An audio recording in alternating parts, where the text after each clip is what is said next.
but in the future, it will get more and more automated towards the point of autonomy. We want to cut the human out of the loop and have the birds doing everything by themselves. So depending on the requirement, you can just presumably program what flight you wanted to do, Absolutely. take it out and let it get on with it. Well, actually, even a little bit different, so that it needs to be able to spot birds by itself and start hunting them, basically. Crikey. Wow. That's cool, isn't it? That is really cool. It is. So we're integrating cameras into the eyes. We're integrating it with actual radar systems. There are specific radar systems designed to spot birds, avian radar systems. So, and combining these technologies together, it means that we can program the birds in such a way that they can do everything by themselves. Presumably those solar panels aren't good enough to keep it going for longer, it won't charge the battery quick enough, or are we going in that direction as well?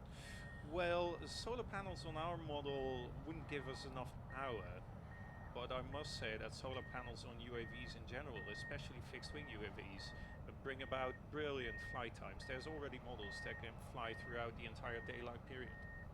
So it's purely powered by solar panels, rather not like filling your bath up with water again. You've got a full unit to go, but it keeps it going charged all day. It keeps it going. That is possible, yes. And in our case, of course, the battery, it takes quite a bit of power to fly like a bird.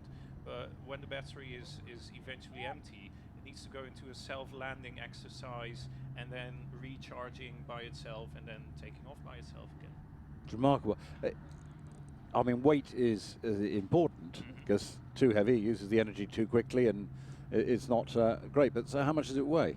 It weighs 750 grams. It actually has a span of 1.1 meters, weighs 750 grams, and that's the same size as a fairly big Falcon and the same weight of that Falcon. And that means that we also have the power to withstand quite a bit of wind. We can fly in winds, continuous winds of up to 22 knots.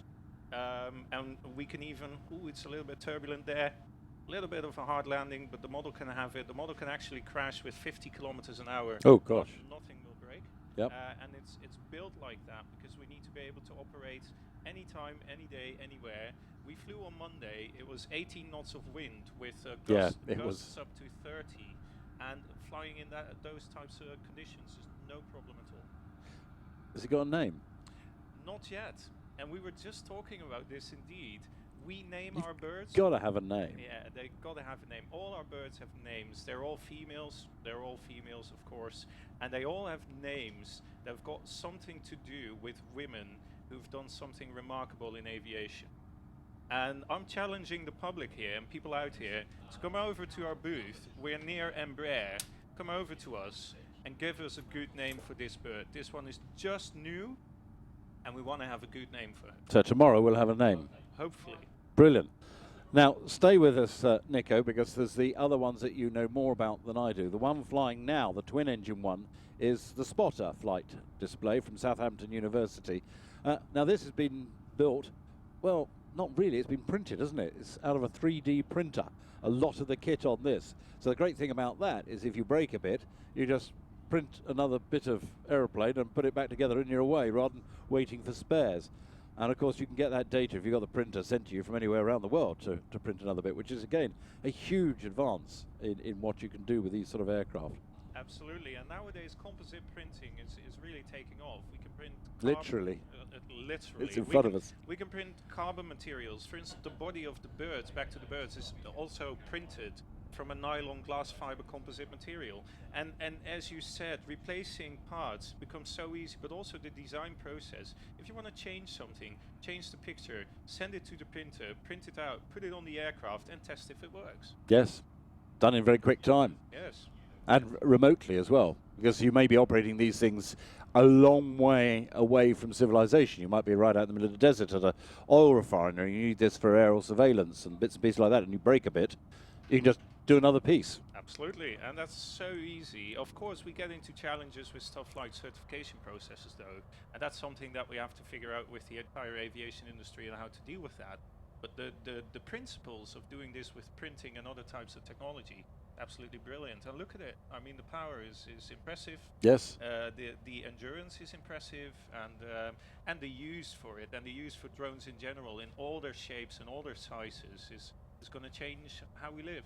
I mean, this one goes quite rapid. I think it's up to about 100 kilometers an hour, they were telling me at briefing. and it can carry a payload over a long range, got endurance missions. I think itself weighs about 3 kilos. Wingspan, what's that, about 1.2 meters, something like that? No, it's more. Is it? Hang on, I'm reading this bit here. Oh no, you're absolutely right. Of course I'm right, I'm reading it when I'm making it up. You know, I don't make it up completely. It's called a salsa. They've called it salsa, haven't they? So it can be catapult launched for various missions. So a lot of versatility available for these types of machines. Oh yes, there was one question they didn't give me this morning at briefing. The spotter airframe is on display at the Airbus Group stand number X. And I asked them what number that is, and they couldn't remember at briefing this morning. They know where it is. I can't remember it either. I know exactly where it is, Yes. but I don't know what the number X is. No. But anyway, So Airbus whereabouts Group is it? If you stand, can describe where it is then. The Airbus Group stand is, And remember which hall? yes, hall number, I believe hall number 3, isn't it? Don't look at me. Okay. Oh well. Oh well. If anybody Anyway. knows, let us know. I think we're getting our research in the back to look it up, and then we'll get it to you. But remarkable aircraft these, and it's great to have it in Farnborough International, because you're looking at a very, very tiny aircraft, and on the runway, the other end of the scale, the A380. This is what Farnborough International is all about. It's the aerospace industry, covering so many different types of products. And also treating them as professionals. This is professional use of drones. This is not that much different from flying an A380, although it's much bigger, of course. And I'm hoping that in 2 years' time, in the next edition of the show, we'll see way more UAVs than we're seeing this edition. And you're going to be here commentating on those as well then? Hopefully. Yeah, we've got your spot. Would be Yeah. nice, Stratton. Yeah. And I think we might begin to have another one today. I'm not entirely certain until they fly. You've certainly had some boggy time out in the middle of the airfield with all the rain around. So this is a twin-engined one coming to this is the one Southampton University. University that does, well, so much down there.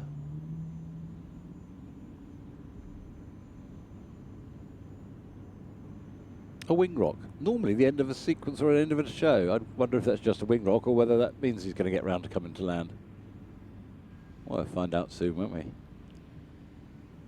Weather-wise today, it's going to be very much as you see coming through all the time. Cloud base will be lifting a bit more as the day goes on, and the breaks between the clouds will get better, so I hope we get some really high manoeuvres from some of the bigger aeroplanes later.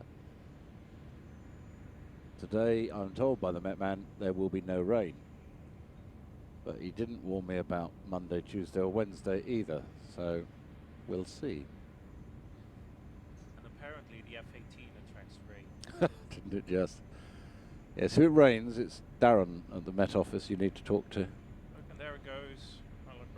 Final approach. Very nice touchdown. Beautiful.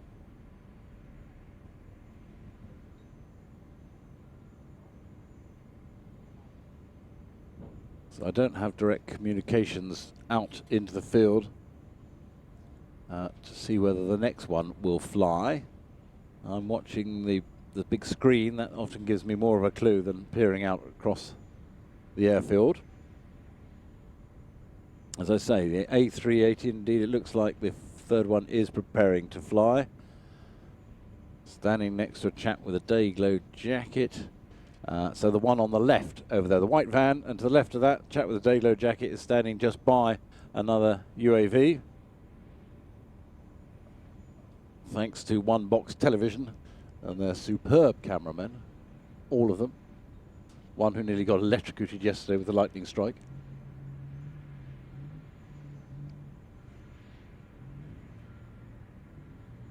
So this is a hand-launched UAV.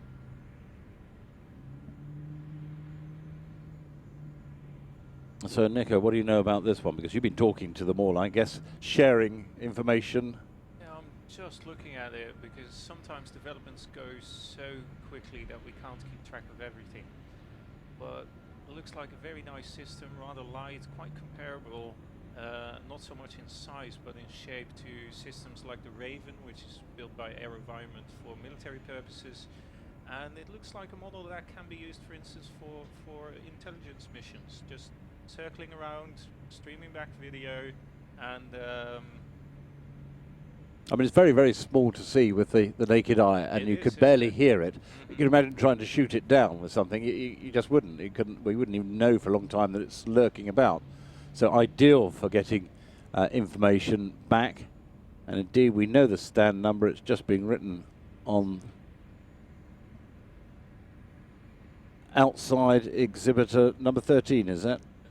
To 13 to 25. There we go. Now this is built by an interesting material. Do you use this, graphene? No, we don't. We do use carbon materials, but not graphene as such. But it's of course an incredibly light and again incredibly strong material. Basic graphene is only 1 atom thick, and here my nerdy part comes up. I studied physics, so it's an incredible material with fantastic properties. And you say it's strong. I mean, compare it to steel, for example. Twice, 4 times? What?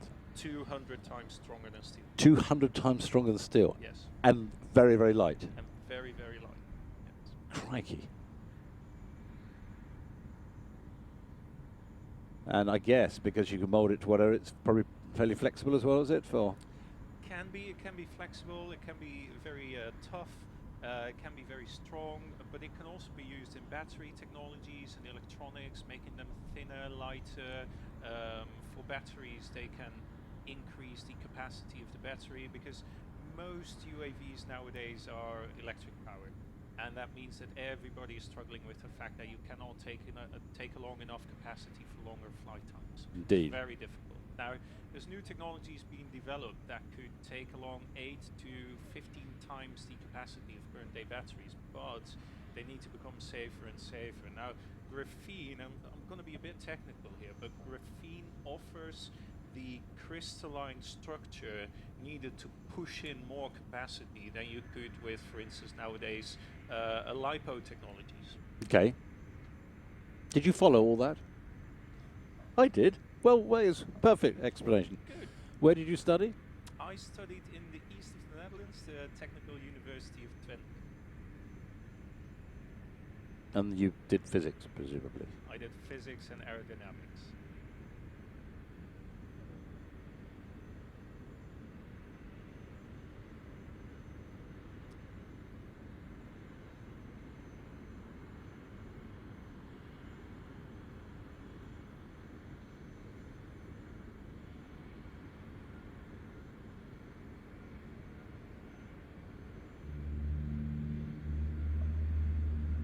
So many different ARVs to be flown around. This one is the AR4 Tekova one. So we missed the third one. This is the AR4. I mean, they're all very similar. They all do similar sort of tasks: intelligence gatherings, target acquisitions, reconnaissance. This is the AR4 Light Ray, state-of-the-art mini unmanned aerial system. Cruise around about 57 kilometers an hour. It's got a long flight time, this particular one, 2 hours.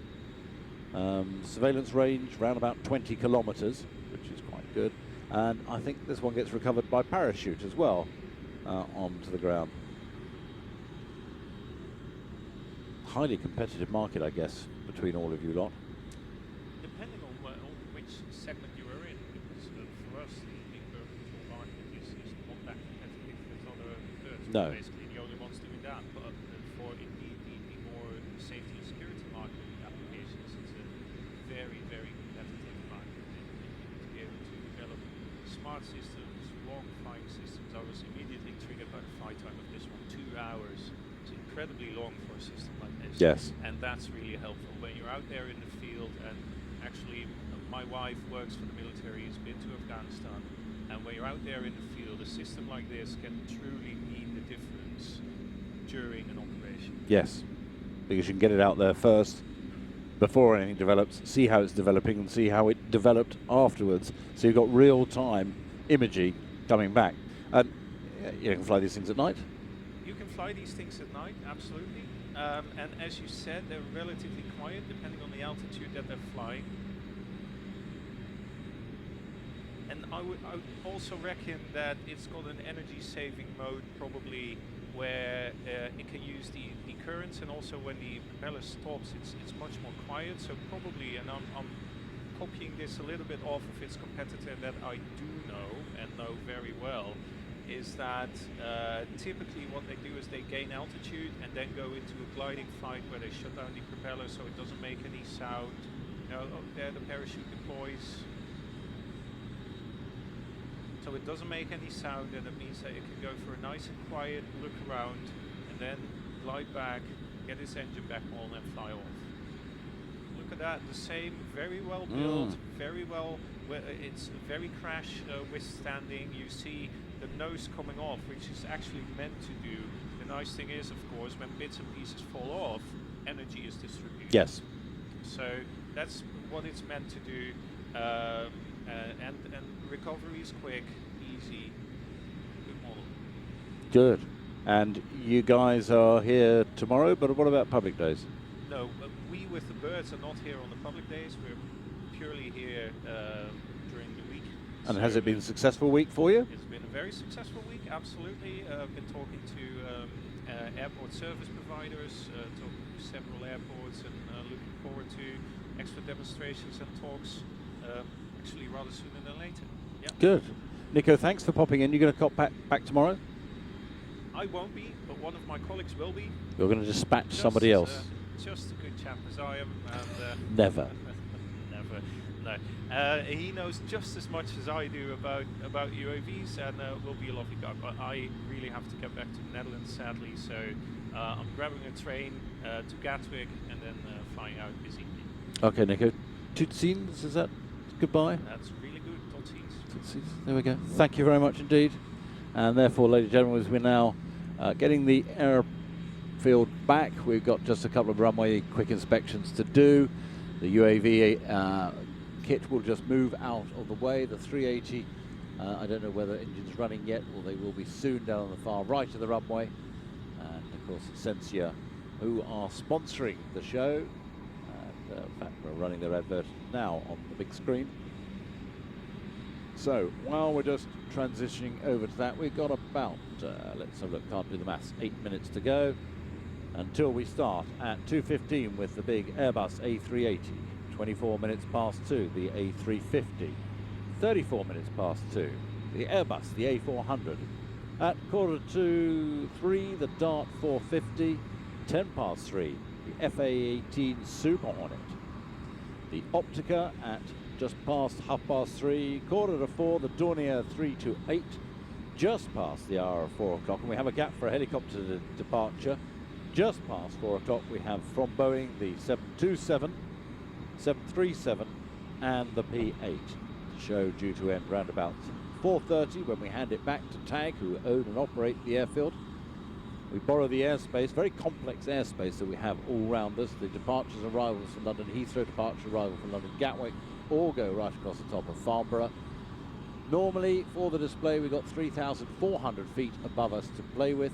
We actually have an arrangement with NATS, the National Air Traffic Control Service, the great coordination we've had from them, that we can borrow up to 8,000 feet above us. And therefore, the long vertical manoeuvres, we can go up to 7 grand if required. Now, even the Super Hornet doing the square loop doesn't require that altitude to go, but we borrow that from the London TMA.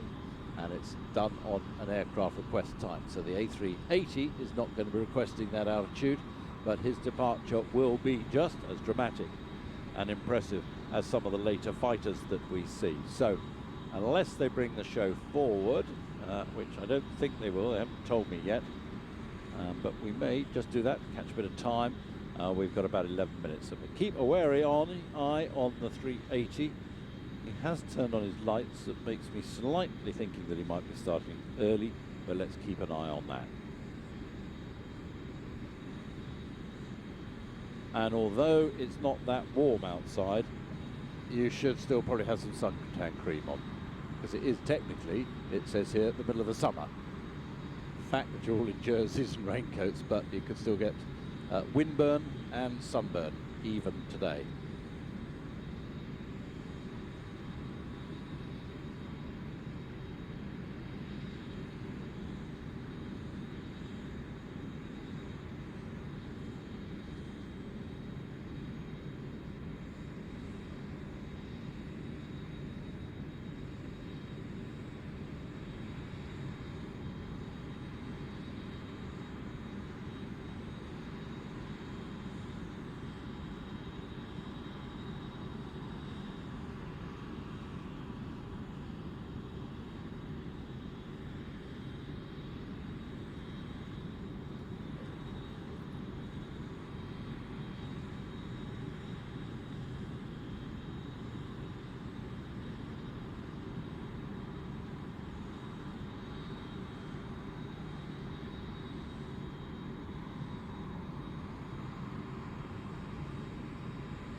an interesting request has come through from the director of the television, of One Box Television. One of the stewards standing on the tarmac with a hat on, who's looking at the A380 just in front of the patrons enclosure. Could you just take a couple of steps forward, because you're right in our shot? No, not that steward, the one nearest the commentary position. That's it, you. Ah, look at that, fantastic. Great. There we go, total control over the whole thing. He didn't know that he was going on television at that stage. Glad you didn't do anything inappropriate.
Powered by 4 Engine Alliance GP7000 engines, producing something like 70,000 pounds of thrust on takeoff. And this will be an impressive departure.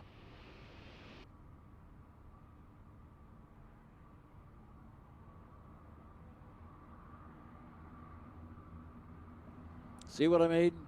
Fantastic. The displays that Airbus put on over the years here at Farnborough have been fantastic. So barely climbing away, banking the aircraft using side stick technology and fly-by-wire aircraft technology to keep the aircraft well inside its safe envelope. 380 can also be powered by the Rolls-Royce Trent 900 engines. I think there's a Trent 900 on their stand, I think, that we walked past the other day. The 380 has a range of up to 8,500 nautical miles with a full load of passengers.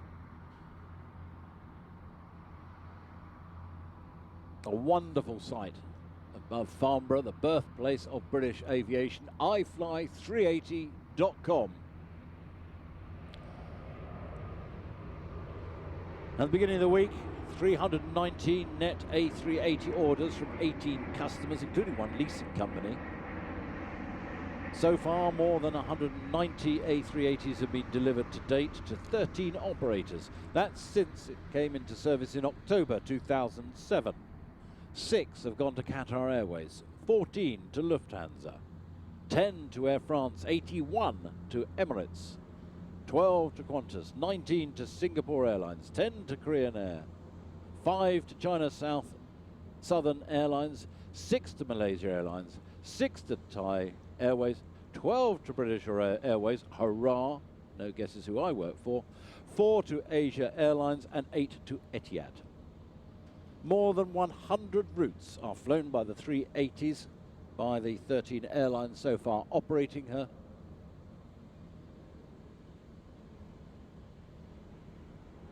Today, 230 airports worldwide can accommodate the A380, and the combined fleet has already flown more than 2.9 million flight hours in more than 350,000 revenue flights. And how many punters does that make? Well, it's 130 million passengers have flown on the 380 worldwide fleet.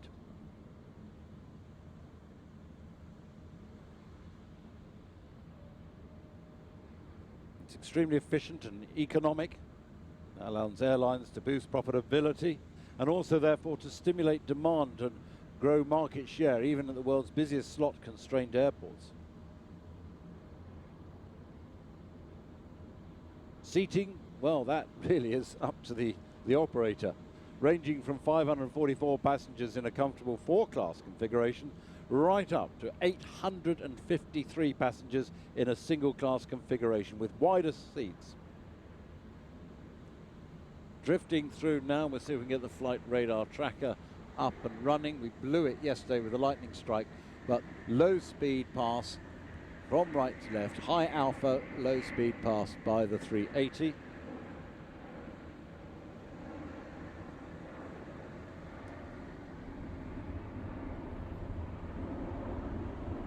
Flight deck is a crew of 2 normally. You can carry more obviously for long range flights.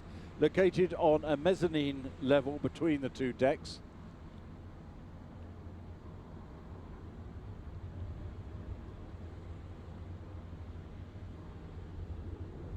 For such a large aircraft, it certainly is not that noisy. Indeed, you'll compare it to the 727 that we're here later.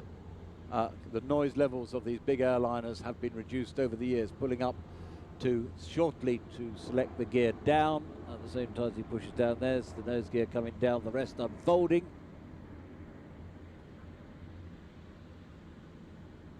Now some operators, they can decide, for example, to choose to seat their first, the business class in the upper deck, providing a corporate jet-like environment, while configuring the A380 main deck for an all-economy layout. It's entirely up to the operator of what they want to configure. Meanwhile, the A350 has moved out onto the runway. A400 engines turning and burning on the north side.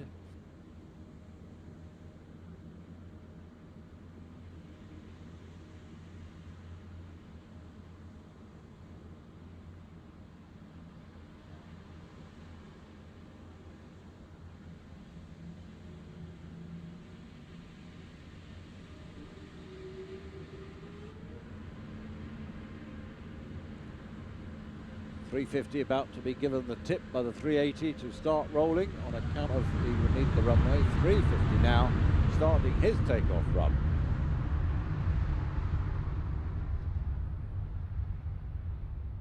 The 380 drifts in over the Swan pub. And this is again a very impressive aircraft. Extra XWB, extra wide body. It's not me, it's the aircraft. Again, pulling up into the steep climb as the 380 drifts in over the threshold here at Farnborough. We're using 2 different landing spots, Farnborough long, Farnborough normal. For the display,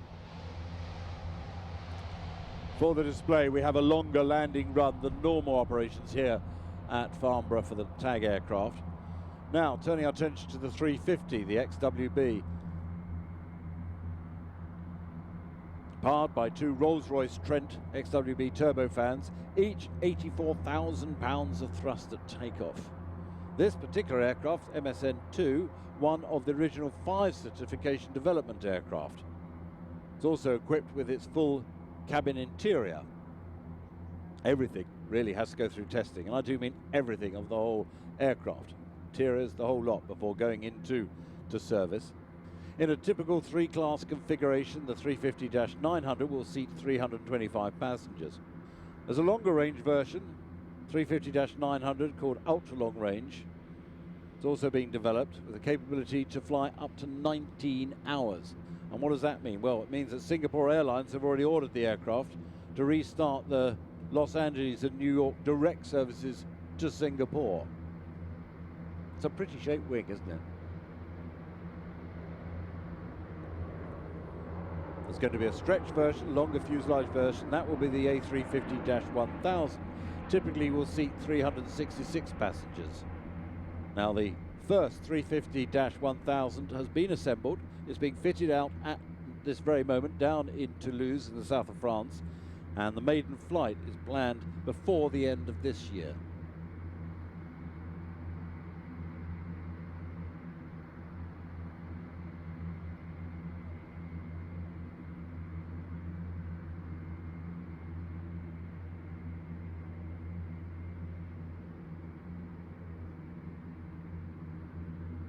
Orders of the A350 XWB commercial and in service stations. So far, 802 orders. I don't know what orders are coming this week, so no doubt these numbers are increased. But by the end of June last year, end of June this year, 802 orders from 42 customers. By the end of June this year, Airbus had delivered a total of 27 A350-900s to 6 operators. It brings together the very latest in aerodynamics, design and advanced technology. It is indeed going to be a very successful aircraft. 53% of it is composites. The fuel burn is lower.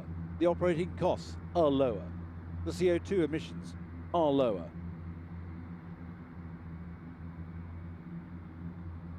New Rolls-Royce Trent XWB engines. In fact, there is one of those on the Rolls-Royce stand. I was over the Rolls-Royce stand yesterday, swiping a couple of Rolls-Royce lapel pins. They don't know about that, though. They do now. And at the beginning of the week, I know of one of the orders that Airbus received from Virgin Atlantic. They are ordering 8 of the A350-1000s for when they come into service. That's the one that's going to do its maiden flight later this year. We have the ground ballet to perform of putting the 380 back into his roost before the A400 lines up and the 350 continue to fly past. It's a pretty looking aircraft, and it's certainly got huge potential of being very, very successful.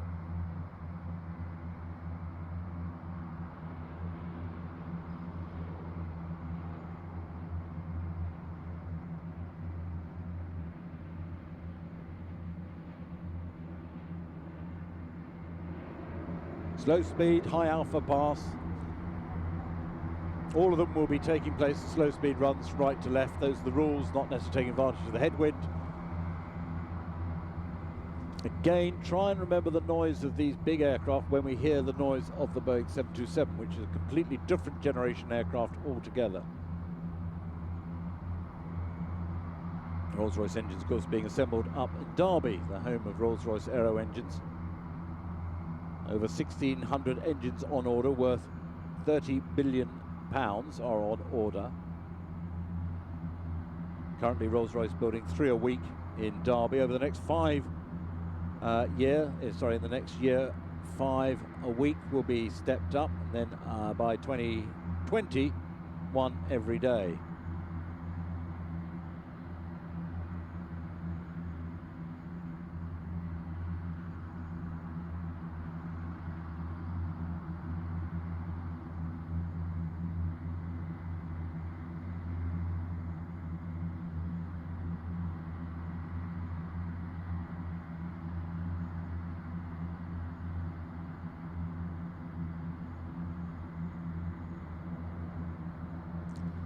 Talking about the engine on the A350 as the gear is selected down. Got a little bit more time until the 380 is back in its roost. Those engines, if you want to get really technical, more than 90% of the air sucked through the fan blade actually travels around the engine core and propels the aircraft forward. This is why it's called a bypass, and it provides something like 75% of the thrust. The rest, about a telephone box worth, it depends on what sort of telephone box you've got, I suppose, isn't it? Of the air goes through the engine compressor, which squeezes it to 1/50th of its volume, about a shoebox. So a telephone box down to a shoebox, that's a lot of compression. This compressed air then passes through the combustion chamber, fuel is thrown in and set fire to, and the hot air then drives the turbines, which in turn drives the compressor and the fan at the front, and the whole thing starts all over again.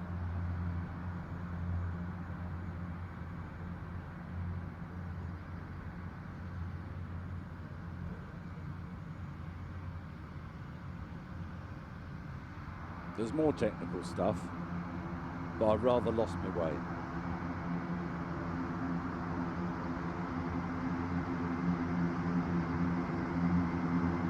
Fuselage of the Concorde can reach, well, can fit inside these engines. 160 inches the diameter.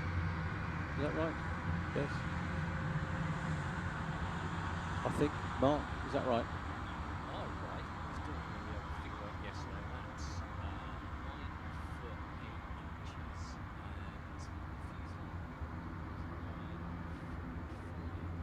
Oh, we got more room for breakfast.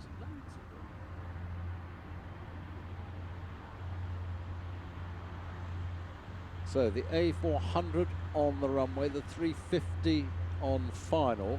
Depends on how far in the 380 has got, whether we get another flyby of the 350 or not. 400, I can hear winding up those big propellers. The 350, the XWB family, has been awarded common type rating with the A330 family of aircraft. That cuts down training costs, training times, conversion times, all of which is well worth having. It cuts down an awful lot of costs for airliners. That's good. Demonstration of the go-around. We like that a lot. It's great actually watching the mechanics of the undercarriage going up, the sequencing that's going on. Now, what I don't know is why they haven't got it is iflya350.com under, and indeed we are joined in the commentary position by representatives of Airbus, and I can ask why you've got iflya380.com under the 380 and not iflya350 under the Airbus A350.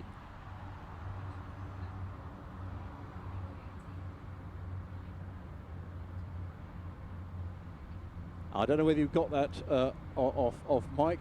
Airbus have launched a new website, and you can find anywhere around the world on any of the routes where you can fly on the A380.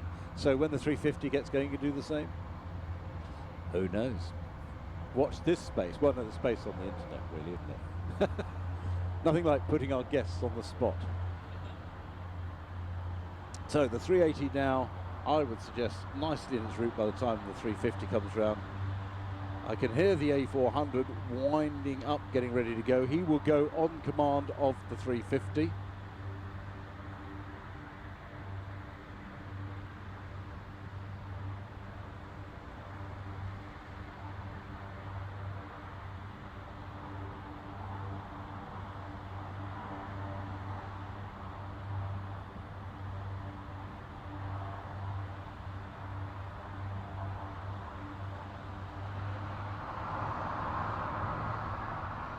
So, starting his takeoff run and will be equally dramatic. This is an entirely different type of aircraft from Airbus. This is the A400M Atlas.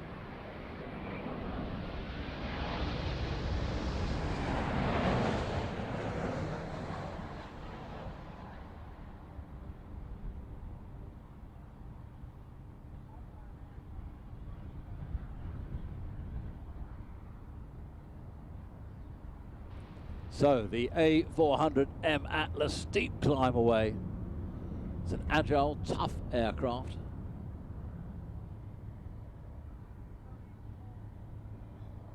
This is the military airlifter from Airbus. Maiden flight of this multi-role transporter took place in December, let's think in December '09 from memory. Delighted to see it here at Farnborough. In fact, we saw it here in Farnborough 2010, which is when it was first unveiled. Had the nickname Grizzly then, but actually that was the call sign they used for the flight testing. Its proper name is Atlas. A little bit of history there for you. Program originated with the European Future Large Aircraft requirement. That requirement came back from 1992, supported by the nations of Belgium, France, Germany, Italy, Portugal, Spain and Turkey.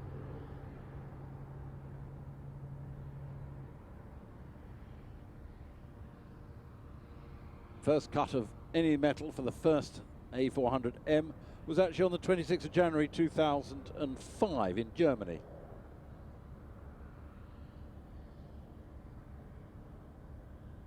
At nearly the end of last year, the order book for the A400M stood in at 174 aircraft for 8 countries, largest customer being Germany and France, with 53 and 50 aircraft respectively. Here in the United Kingdom we have ordered 22 A400Ms, and the first delivery took place in November 2 years ago, 2014. It's estimated that the export market over the next 25 years will account for some 400 of this type of airlifter. Most recent order being placed by Malaysia, which requires 4 aircraft with air-to-air refueling capability.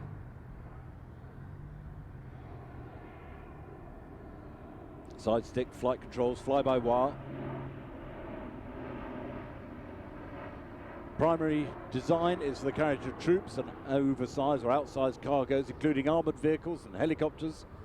Has the ability to undertake tactical delivery operations from unprepared strips. That's really important for this type of aircraft. Aerial delivery capability, that means that you open the rear door, lob stuff out the back, sometimes without parachutes, sometimes with parachutes, depending on what you want to do, and just get out of it. It's really for places you can't land an aircraft, or indeed would rather not. There, if you look at the big screens, you can see the big scaffolding pole ahead of the cockpit. That's the in-flight refueling probe. Tactical performance is the carriage of 30,000 kilos payload over a range of around about 2,500 nautical miles. That's with military reserves, which is probably not a lot. Well, I suppose it's sufficient, is the answer. Sufficient.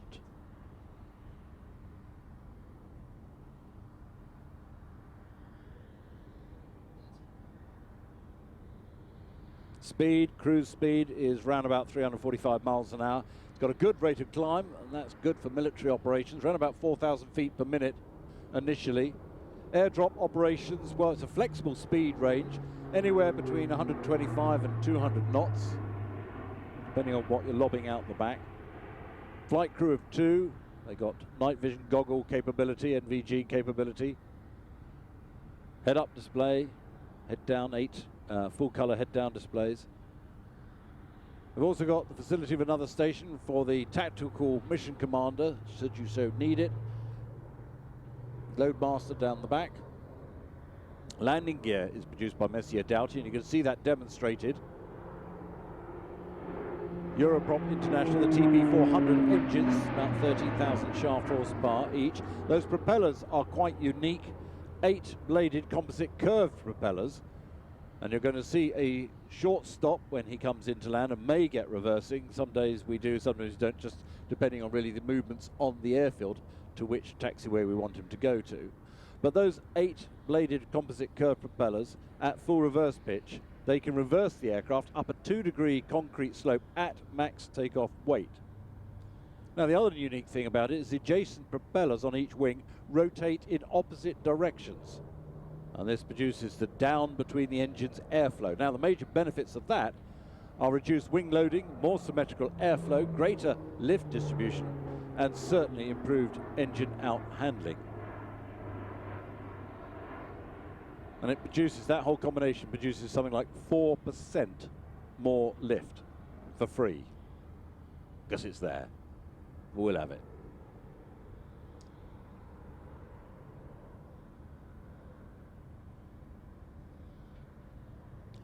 So coming in, so 350, nearly out the way. I think we might get another pass. Not entirely certain. It's difficult to tell from this angle quite how clear the 350 is from the display line. In terms of cargo, the A400M can carry armoured vehicles. It can carry helicopters, Super Puma, a couple of Apaches, TIE gunships in the line. Up to 116 fully kitted troops can be transported on sidewall and removable centerline seats. In the medical role, in the Medivac, the type can carry 66 stretchers with 25 medical staff. It is truly a flexible, tough aircraft. I'm sure we're going to see more and more of them operating around the world.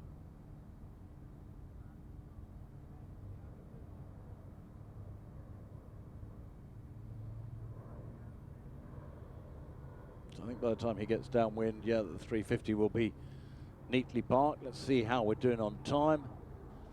Time supplied by Breitling. Oh, we're nicely well ahead of time.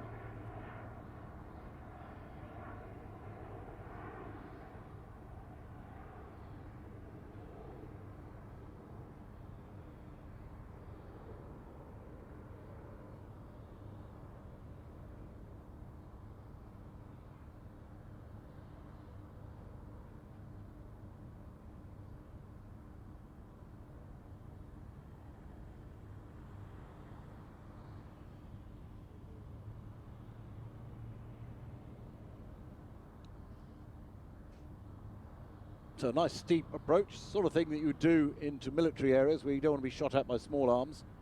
So as high as you can until you're into the safety of the airfield boundary, or indeed have to land in the airfield. And then going to put those props into reverse pitch and stand on the brakes. What is it I didn't do today? Not a lot.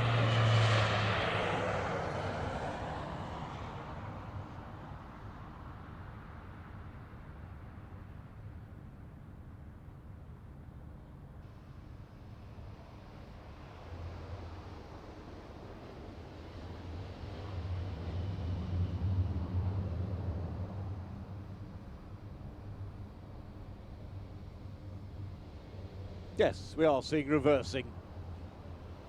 So I think you'll agree, a short landing certainly from this large aircraft, reversing at quite a good rate down the runway. Now, as long as you keep your nose wheel on the white line in the centre of the runway, you can't go too far wrong. And the back ramp is going down, and the loadmaster will be leaning out the back, and it's a à gauche, droite, which is left or right or right or left. I don't know which one's which.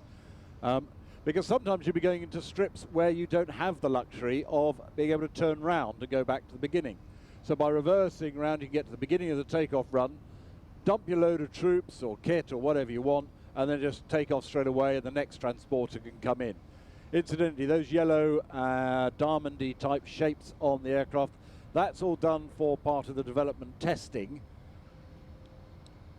So that's all to do with flight testing when you're filming, and movement of the skin, the fuselage, and angle of attacks, all sorts of very technical stuff that we don't need to worry about here because Airbus do that for us. A400M Atlas.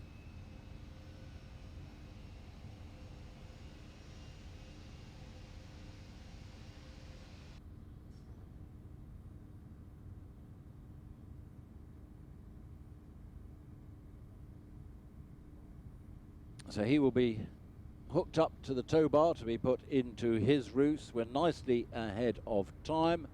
We've got something like 5.5 minutes until our next item, so that will work nicely. The next item due on is going to be the Dart 450. Then at 3:10 we have the FA-18 Super Hornet, then the Starduster. Nice to have the Optica back on the display circuit. We had him here in the early 80s, and indeed John Edgley himself is going to come and join us in the commentary box. Then the Dornier 328, then from Boeing the 727, the 737 and the P8.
I've just scared the our show commentary team downstairs because they wondered why nothing was going out. It's because nothing was intended to go out for a few moments.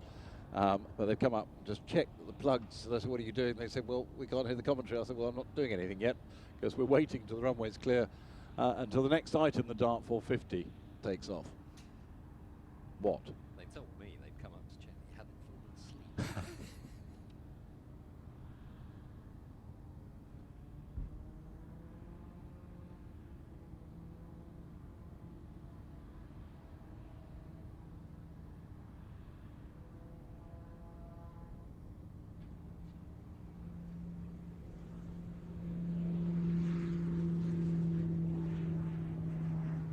And indeed, the next item is just started, just getting airborne.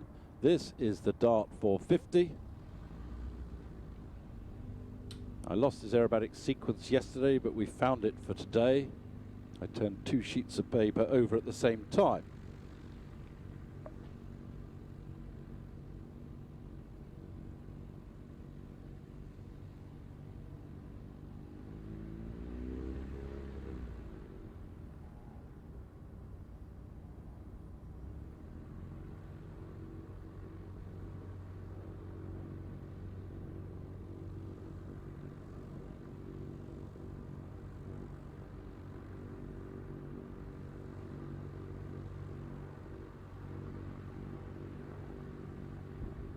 This is a very new aircraft, still very much in the development and testing phase.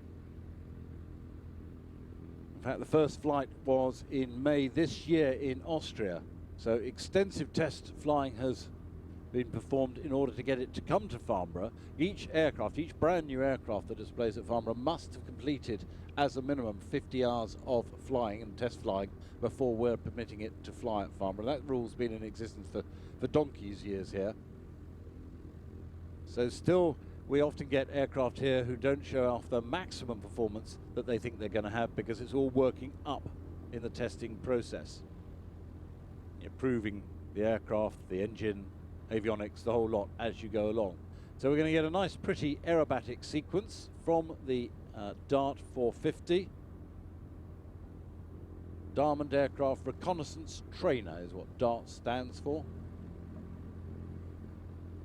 Good takeoff distance, less than 600 meters. Landing distance, less than 400 meters.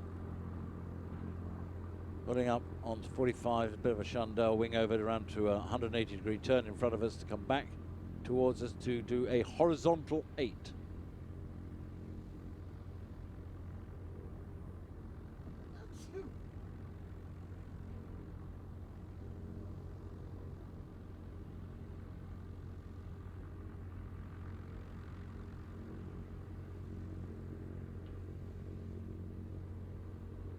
Effectively 2 360-degree turns either end of the runway. It's stressed currently to +7 and -4 in the aerobatic configuration, but in the reconnaissance configuration it's +5, -2.7.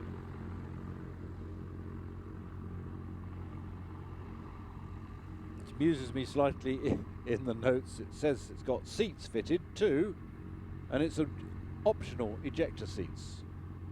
I suppose if you don't want the cost, but or the weight, why, they can supply quite quickly.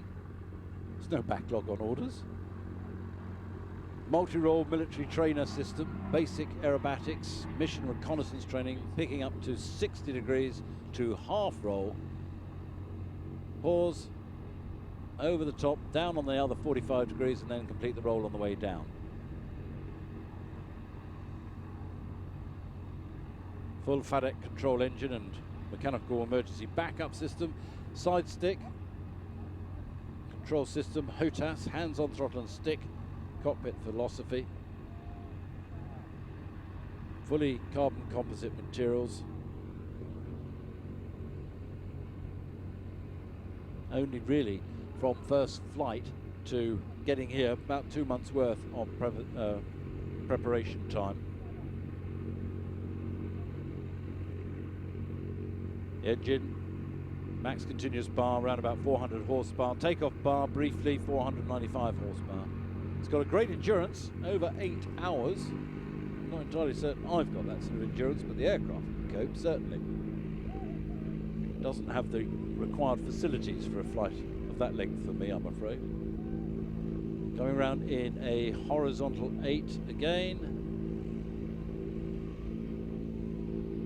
Just probably coming around just on what's called the tickle, just before you get a bit of stall. That's your minimum radius turn. You just fly on the tickle when the beginning of the buffet, the onset of buffet prior to the stall. That's really your maximum lift off the wing.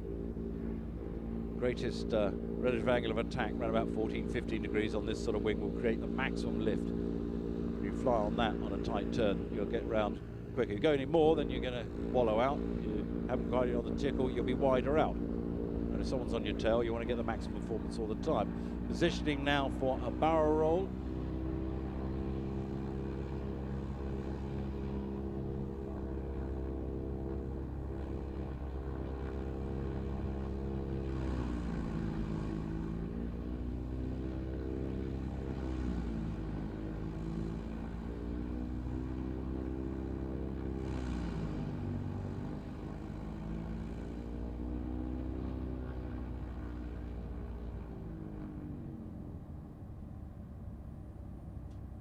Flown by Igmo Beyerberg, who's the chief test pilot of Diamond Aircraft, which of course got a whole range of successful aircraft in their stable.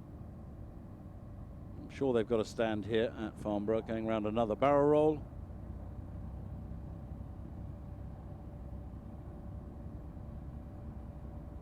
I'm sure when we see this aircraft back at Farnborough in 2 years' time, the dates of which I'm sure I will be able to produce at some stage during the day,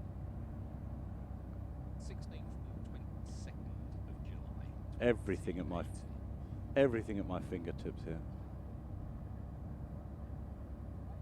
Positioning now to come in after a low speed pass. So the gear and the flap out. Dirty configuration, which is a terribly rude thing to say. It's just in the landing configuration, really.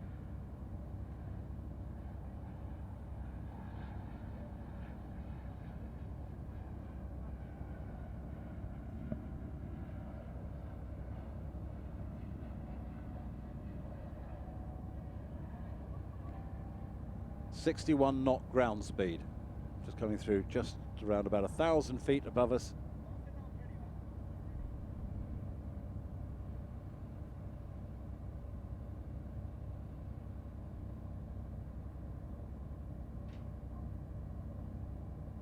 And then braking to turn round to come into land. Now the next item not quite due on yet. I haven't seen him taxi. Doesn't mean he hasn't taxied, of course. Not due on for another 11 minutes, our next item. So that's great. We will check with air traffic control what airspace that we've got. I hope we've got the full 8,000 feet available above us, because certainly the weather is encouraging for that, because the next item due on now in 10.5 minutes will be an FA-18 Super Hornet.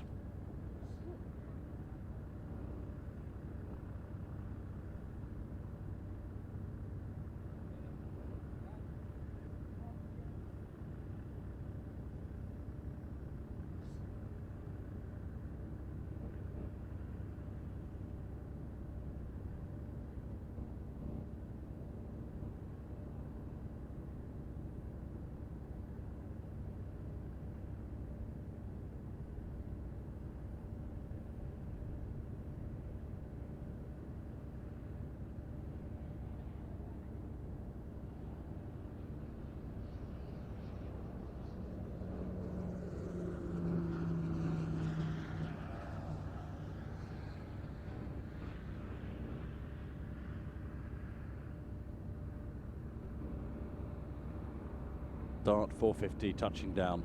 Good visibility from that cockpit, as you can see as he goes past. Really good all-round visibility.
Flying display sponsored by Accenture, Aerospace and Defence Industry Solutions.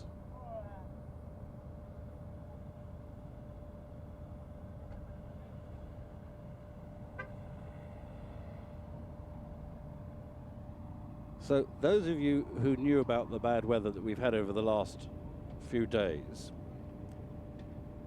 and we really have had the bad weather. In 40 years of commentating at Farnborough, I have never known the weather that we had on Monday, where we had to close the whole site down for safety reasons because the water was going everywhere.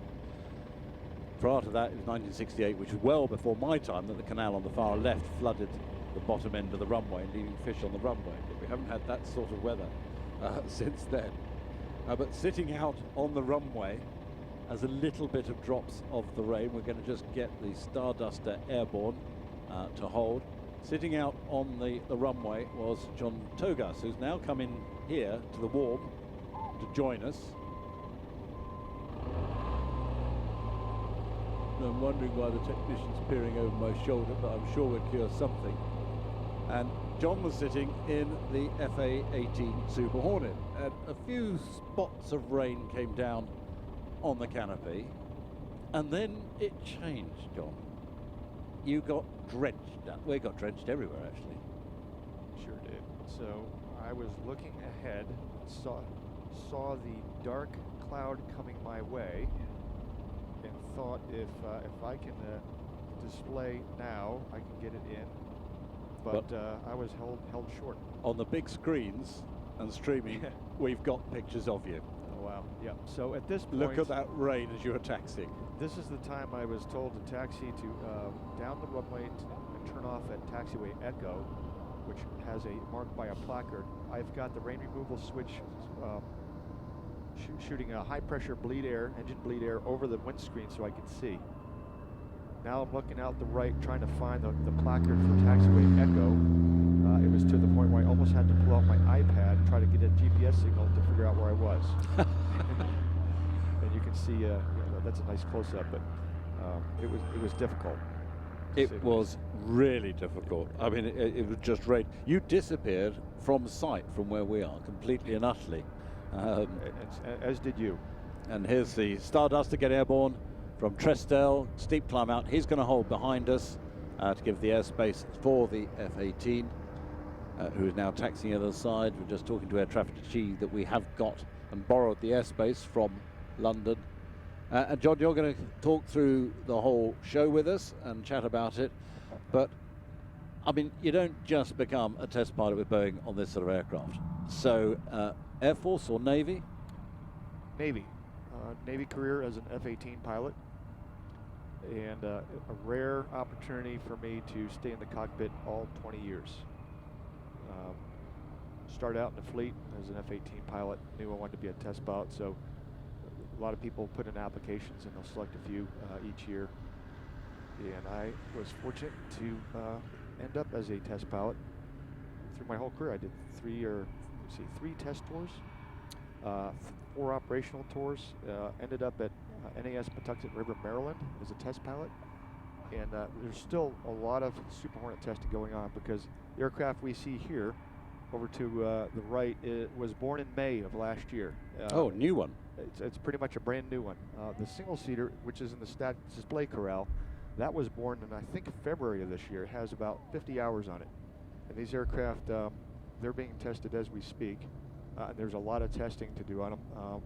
They've been out in the fleet since 2001. However, the one that came out in the fleet 2001 is not nearly as capable as the one we're looking at to our right. So they've developed all the time. It's continuous development, really, isn't it? It is. I suppose feedback from the guys operating a front line, you're taking on all the time and adjusting and modifying as knowledge is gained, isn't it? The frontline fleet guys are telling us what they want. And we also have other folks telling us what we're going to need in the future. So the whole objective is to stay 5 or 6 steps ahead of a potential adversary. So what you see there, you see the missiles hanging on the wing. We have 6 AMRAAM, 2 AIM-9X missiles, and these are the same missiles that all the other U.S. platforms carry. And it's loaded up, and we fly the air show in a dynamic maneuver. We could slick all these weapons off and just fly a slick airplane, but That's not the purpose of this demonstration. It's not to recruit, it's to demonstrate capability. So we'll show this airplane's maneuverability fully loaded. We do this frequently with air shows. Sometimes it's a mix of air-to-air and air-to-ground. The nice thing about the Super Hornet, there are no angle of attack limitations. You'll see full range of angle of attack in either configuration, either air-to-surface or air-to-air. So it doesn't make an awful lot of difference loading it or not loading it. There's a marginal difference There'd that be you a may be able small to measure, bit, wouldn't it? right? Yeah. And we've been asked, well, why don't you do this slick? And because the increase in performance is going to be very hard to pick up with a keen eye. You need some instrumentation to measure it. But when we fly it here and you zoom in and get some nice shots and see it's fully loaded, that means something to some people. Yeah, indeed. So Navy, a lot of deck landings, I guess, not just on F-18s, but other aircraft types in the past. Well, let's see. All of my 667 carrier landings have been in the F-18. I've had an opportunity to fly probably 40 different aircraft as a test pilot. You've done how many deck landings? 667. About 30% were at night. Oh, that's got to be interesting. Well, the thing is, I remember my last carrier landing. I don't remember my first carrier landing. It was a complete blur. I mean, you're coming in at what sort of approach speed? See, the legacy F-18 was about 137 knots indicated. So, with the wind over the deck, probably about 110 knots closure on the deck, and we're doing about 750 feet per minute rate of descent. And you're holding a constant glide path, 3 degrees, and you're trying to maintain your glide slope precisely. And we're talking within a couple feet, and your lineup has to be within 10 feet of the center line. By the way, that center line target and the glide slope target is continuously moving. So you're continuously making adjustments. So it sounds simple to hold a 3-degree glide path. It's very easy to do out here at Farnborough. If you have a flight path marker in your head, you stick it down to 3 degrees on the numbers and don't touch it. Just stay there. When the ship's moving and we have swells that can go up to 60 feet, the ship just translates up and down. We call that heave, or it could be lateral, or it could be a combination like a Dutch roll, and you're continuously chasing the ideal glide path. It's never steady. So And how many cables have you got that you're aiming for? There are typically four cables. We're allowed to take 100 landings on each cable, and then they have to toss them away. So they may be changing them out, and that could happen in between aircraft. Aircraft are spaced at about a minute apart, so you don't have a lot of time to. They change a cable across the deck between them. That's got to be slick. It looks like a Formula One pit crew team when they go to work. So an airplane will land. As soon as he clears the landing area, you'll see the crews go out there, and it's all choreographed. Because you're slamming on the deck, you're touching the deck, but you're going to military power. We go to military power and generate enough thrust in case we come out of the wire. We can get flying speed. We have enough deck run to get flying speed. So out of those 600-700, how many times have you missed the wire? Or is that not something I ask? Well, the typical boarding rate for this aircraft is in the mid-90 percentile. Oh, crikey, yes. So right. The flying quality is very easy. Yeah. And you know what, Stratton, I bet you with about 5 minutes of instruction in the simulator, I could get you to come aboard the aircraft carrier first try. That sounds like a fantastic invitation. I've got my diary here, and I can get flights anywhere around the world. That's really generous of you to invite me to come over to the come on out to the St. factory. Louis, we can get you. And that's brilliant. You got your diary here, we did, and let's organise that, and it's all expenses paid. That's fantastic. How generous it is. I could possibly buy you a Diet Coke when I come there, but that's great. And then go flight in the airplane as well. Oh, this is so generous. There's a big line to do that, actually. I think it would probably wreck me. So out on the beginning of the threshold now, who's flying the Hornet today? We have Rick Sealong. We always bring 2 airshow pilots, and we never eat the same dish at dinner. We've learned that lesson the hard way. Yep. Ricardo taught me that one. Okay? Yep. So Rick's going to fly the, I'm guessing, high show just based on looking out the window. We've certainly got the airspace being confirmed to us, so he's got the full 7,000 feet for maneuvers. Excellent. And Rick did 14 years as a Navy pilot, then flew for Delta Airlines for a while, and then decided to get back in, and then he did another, let's see, was it 8 or 9 years as an Air Force Lieutenant Colonel.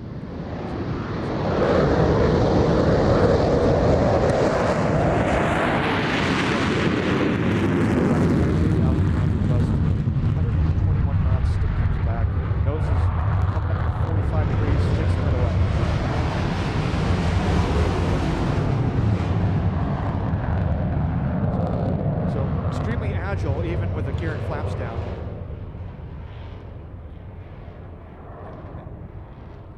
All right, pulling up into the vertical for the half Cuban 8, so it shows you how agile the aircraft is in the landing configuration. It has to be agile if you're going to land on a carrier that's moving. Yes, that's true. So straight up with you can see the missiles there. About 4,000 on the top, pulling down to a 45 for the half cube, and he's going to hesitate there, roll the aircraft out, and he's picking an aim point, and you'll see the stick come back into the lap. It'll be obvious there. There's about 45 degrees angle of attack. Stick pull forward.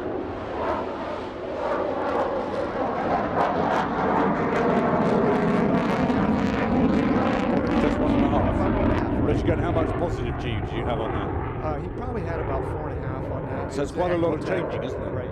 Yeah. So it's been rapidly changing the lift factor of the aircraft. This mid radius turn isn't actually the minimum we can do. It's basically a position turn, so we can stay within the maneuvering area and comply with the extremely stringent rules here.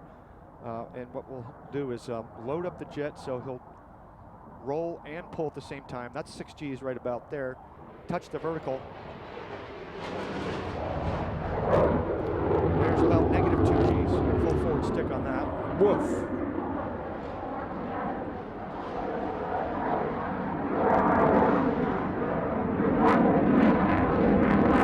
You see a lot of fast fighters have the ability to pitch the nose up. Yes, indeed. And there's some that have including the Super Hornet, that can pitch the nose in the negative direction too. So it's important to have the ability to go both up, nose up, nose down with that pitch rate.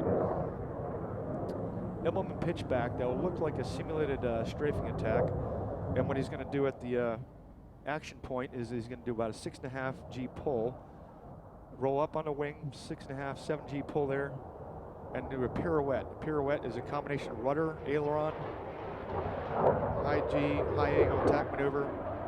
Now his velocity vector is heading away from us, but you can see him rotate from nose to the left to nose to the right. Indeed, yes. So completely, if you're following him, it's going to confuse you on any of those, isn't it? Exactly. And meanwhile, he's actually tracking outbound from us, up and out. Now he's picking out the aim point we've been using is the big Omega tanker at the right end of the runway, setting up for the high angle of attack pass. And the entry speed, we use about 220 knots for this. The rule is a high angle of attack pass is considered aerobatic, so we don't do aerobatics until we get inside the runway.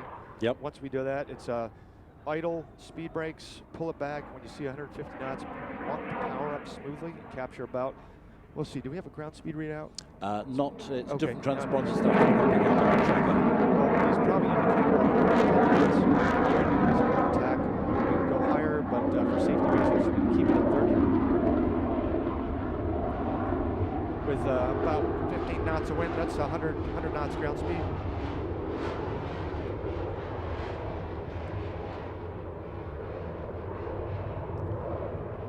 So I have been, in my Navy career, been tasked with intercepting and escorting helicopters. So what, using an F-18? Using an F-18. They wanted an identification on a helicopter down in the South China Sea. So usually you use a helicopter to intercept a helicopter. Yeah, sure. But this one was far away from, we call the ship Mother. So there was one inbound to Mother, unidentified. My signal was intercept and escort and ID. And you want to talk about surprised look when the helicopter pilot looked out to his left and sees an F-18 fighter hanging just like we saw there. Get his attention, certainly. It got his attention. His eyes turned into saucers. Yeah, did he come up on the frequency and no, talk to he you? did not.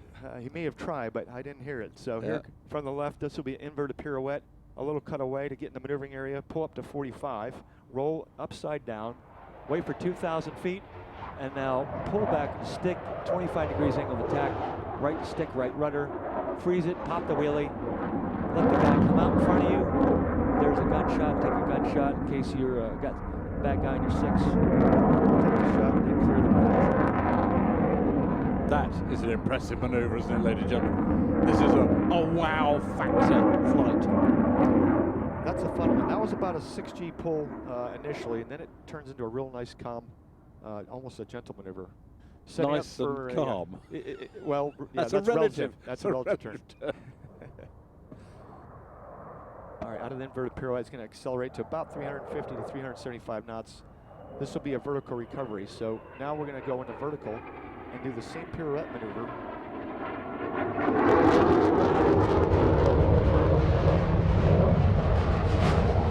Action now, 6.5 Gs. Up to 75 degrees, looking for 3,500 feet. There's 3,500 feet, stick back in the lap. Get the nose in the horizon, right rudder, right stick. Hold it right there, pop the wheelie. Look for your aim point. Coming right down inside the maneuver box, which is, like I said, I could hit my tee shot across it. It's not big. 3,000 feet, stick goes back in the lap, light the afterburner, and recover with about 1,500 feet of margin.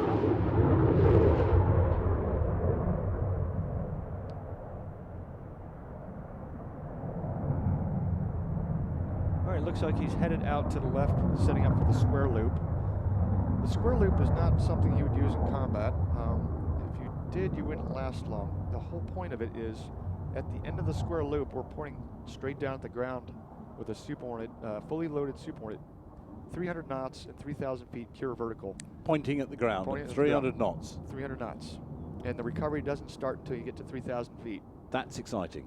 So try to plot that on some of the maneuvering diagrams of other aircraft, and the way to survive that is to eject. We don't have to do that in this aircraft. It's very safe.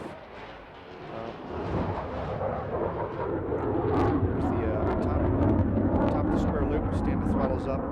Count to 10 seconds. He's at 4,500 feet right now. 170 knots. Stick goes back in the lap. Right there. There's pure vertical, accelerating towards the Earth. And he's waiting on 3,000 feet. It's a painful wait. Even though we have full confidence in this aircraft, you can see the vapors over the strakes there generating lift. And there's about 1,200 feet of margin on that recovery. Is there any lag of the altimeter at that rate of descent? No, we haven't. It's blended solution. Right. GPS is feeding out altitude. Here's a loaded roll. You can see the yaw right there. That's a good shot of the yaw. And it'll stop it precisely, pop the wheelie. It kind of helps us slow down so we can get the gear and flaps down. We can check the AOA off the jet. Do a little squat in the downwind, call downwind. Now, obviously, with us, you're doing a lot of vertical maneuvers. It's pressurized, obviously. Yes. But do you get any sense of pressure or change doing the maneuvers, or is the pressure just kept at sea level or whatever you've got it at? The pressure schedule will be basically outside pressure up to 8,000 feet. So he's getting ambient pressure at this point. We'll start to pressurize at 8,000 feet, and then we schedule. So he's feeling that in his ears and his He sinuses, very just like I would in an open cockpit airplane. Exactly. Although right. it's a bit quicker rate of climb. Right. With the engines at high power, you get a little bit of additional pressure, so it may be pressurized a little lower. At the top of this square loop, it was only 4,500 feet, so unless you're really paying attention, you probably won't notice. Yep. But there has been situations where, rapid descent, in excess of 20,000 feet, and you will notice, and we do not fly with any congestion in our sinuses. No. Well, it affects so many other things, your inner ear, your balance, Yes. your everything. Now, it's a spongy undercarriage, isn't it? We're going to see this if you look on the big screens. That, I don't know who designed that, but they are a genius. You'll watch a lot of forces will be imparted here in a second, and they'll all be absorbed by that beefy undercarriage. Twin nose wheels, and you can see not really a violent bounce, and in the cockpit it's not. I mean, that looks like an awful impact in the cockpit, but the gear's just taking it all away from you. It's taking it all, and when you're sitting there, you could, if your coffee mug was half full, you probably wouldn't spill it. Why would you be going with a coffee mug half full? Is this an American habit? No. I mean, fill it up. Folding the wingtips now. Yep. This is stowage on board carriers where space is, of course. First thing you do when you, after you feel that tug is you'll go hook up, flaps up, and then flip the wing fold switch and move out of the way. So in the daytime, 45 seconds behind you is your wingman, and you need to clear the LA, we call it the landing area, rapidly. It makes it nice to stack, we can stack up to 44, almost 4 dozen of these aircraft on a typical flight deck and launch them, 1 a minute. What would the turnaround time? If he just landed off a mission and he needs to be armed and fueled and go? It's a function of how quickly the fuel pumps work. Okay. So roughly 1,000 pounds a minute. So he's holding right now, he's probably about 4,000 pounds of internal fuel. You can fill it up to about 14,000 pounds. The two-seater, which we have here, holds about 13,000 pounds. So we're going to land roughly 4,000 pound region, so about 10 to 15 minutes of fuel. Meanwhile, you have ordnance just like a Formula One pit crew, reloading. So that'll all been done indeed. Fantastic. You're going to join us for the next few days as well, or are you going to risk going out and getting wet? I'm probably going to tap out with my partner, and I'll be flying the next demonstration Saturday. So it's going to get a bit of rain on Saturday. I shouldn't have said anything, should I?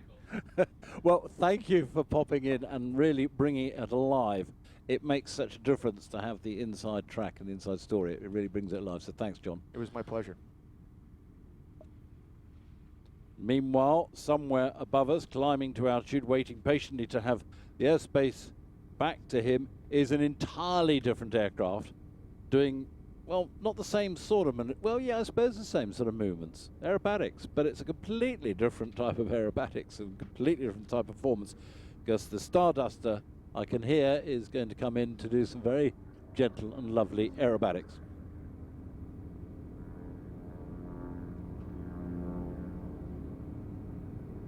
So above us now, this is the Trestel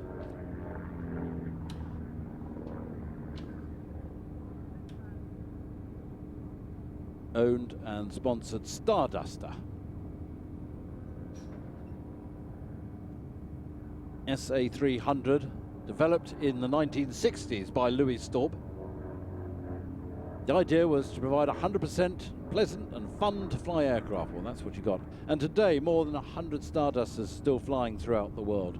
Made of metal, construction generally takes about 2 years for the amateur builder. And will benefit from having an aircraft recognized one of the nicest looking biplanes in its category. When it says about 2 years, I suppose it depends how nice you are to the wife, of how much time you can do spending building the airplane, or indeed, if you're a lady, how much you can get rid of the old man so you can get on with making the aeroplane. It's branded to the colours of the Trestel Group, which is a global player in calibration services, provides verification, repair and calibration of measurement instruments in what, physical, electrical, mechanical domains. Group is partner of the largest aeronautical players in the world, has 21 countries in which it operates in Europe, North Africa, Asia, South America and the United States of America, in inverted pass for a reverse half Cuban into an inverted diagonal up. Docile, easy to fly, 375 horsepower under the bonnet. Jean-Marc is the vice president of Trestel, and he's represented the company using this aircraft at Paris, Berlin and Marrakesh air shows. Stressed to +6 minus 6G, so +6 minus 6G. Lycoming engine under the bonnet.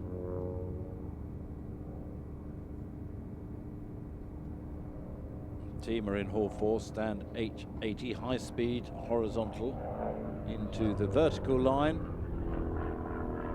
operating anywhere between the lowest 330 feet up to, looking at his script, starting at 2,200, working his way down into 180-degree turn. And then I think we're going to have a long, nice knife edge pass. Actually, with this light getting better, probably quite good for the cameras. Let's say amateur-built aircraft. Main fuselage made of aluminium tubing, coated canvas, wings are made of wood. Covers and fairings are often in fiberglass because they're quite light.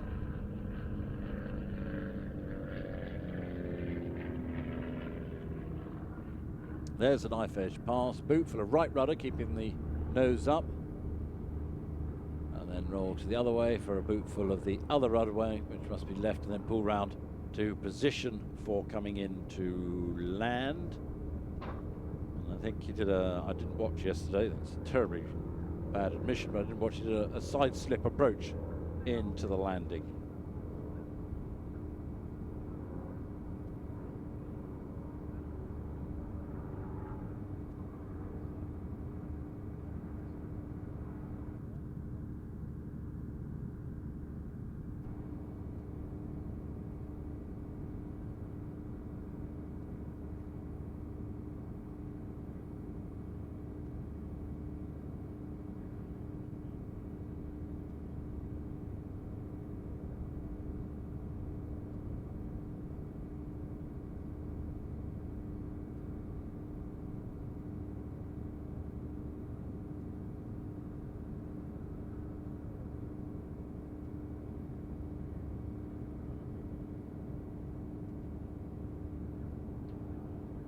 Stardust are turning final.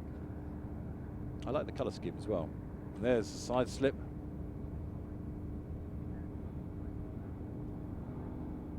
And out on the runway, the Optica is waiting his turn to fly.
So still to come. We're ahead of time at the moment. We don't normally bring it forward too much because, of course, the crews are working on their scheduled time. Still to come, the Optica, the Dornier 328, the Boeing 727, the 737, and the P8, the Poseidon.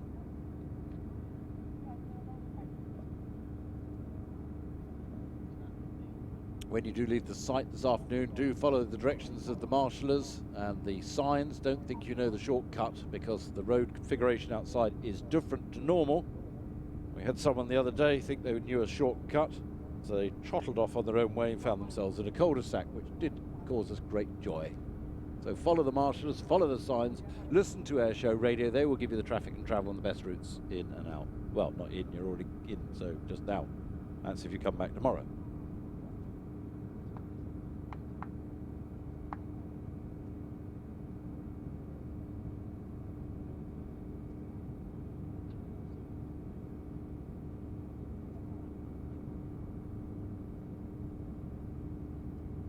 Well, it's been another very successful Farnborough International despite the weather.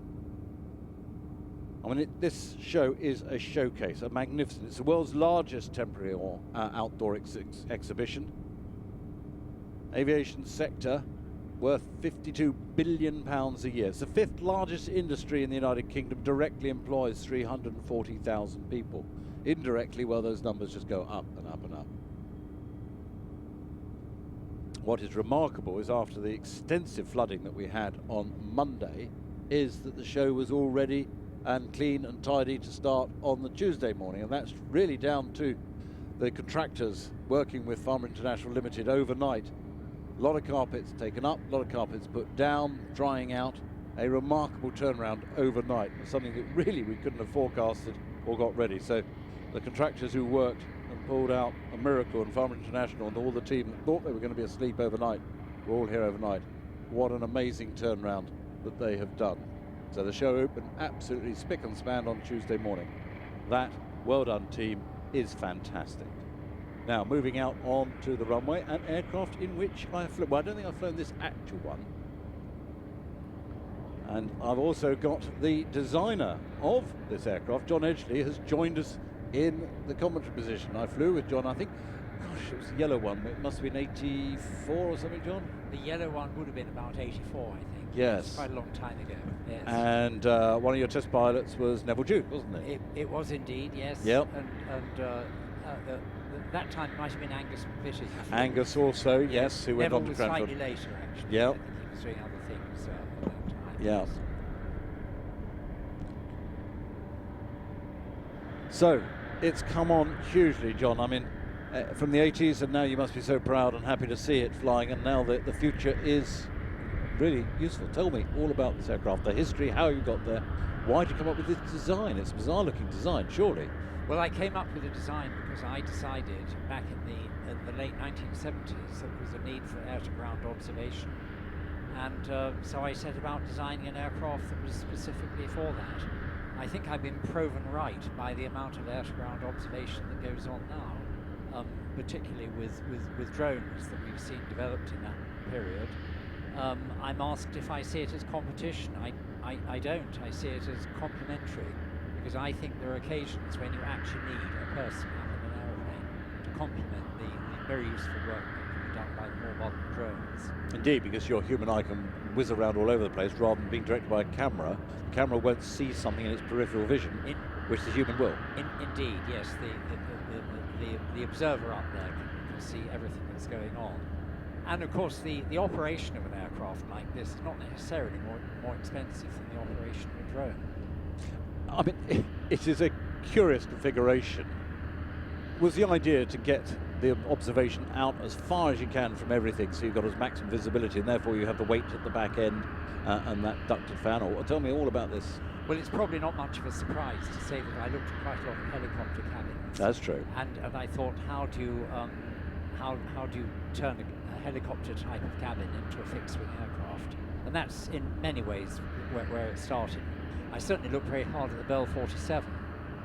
It's probably where the 3 seats across the front idea came from the Bell 47. Well, certainly when you and I flew in the 80s, its handling characteristics were very easy, very simple. It felt straight away I was comfortable with it, and the visibility was magnificent. Still is. I would like to feel that it flies every bit as easily as any other light aircraft, and in fact with less vibration, because the engine where it is, well behind the cabin, the levels of vibration in the cabin are very low, which is very good in terms of photography, and of course very good in terms of pilot fatigue as well. Indeed. So now it's just entering a rebirth, isn't it? Well, I hope so. Yes, we've teamed up with Interflight Global, who tell us that they are planning to restart production in 2018, and this is very, very exciting, because I've been involved in the project myself again for over about the last 6 years. This is our second time to Farnborough. We came to Farnborough 2 years ago. We went to Paris last year.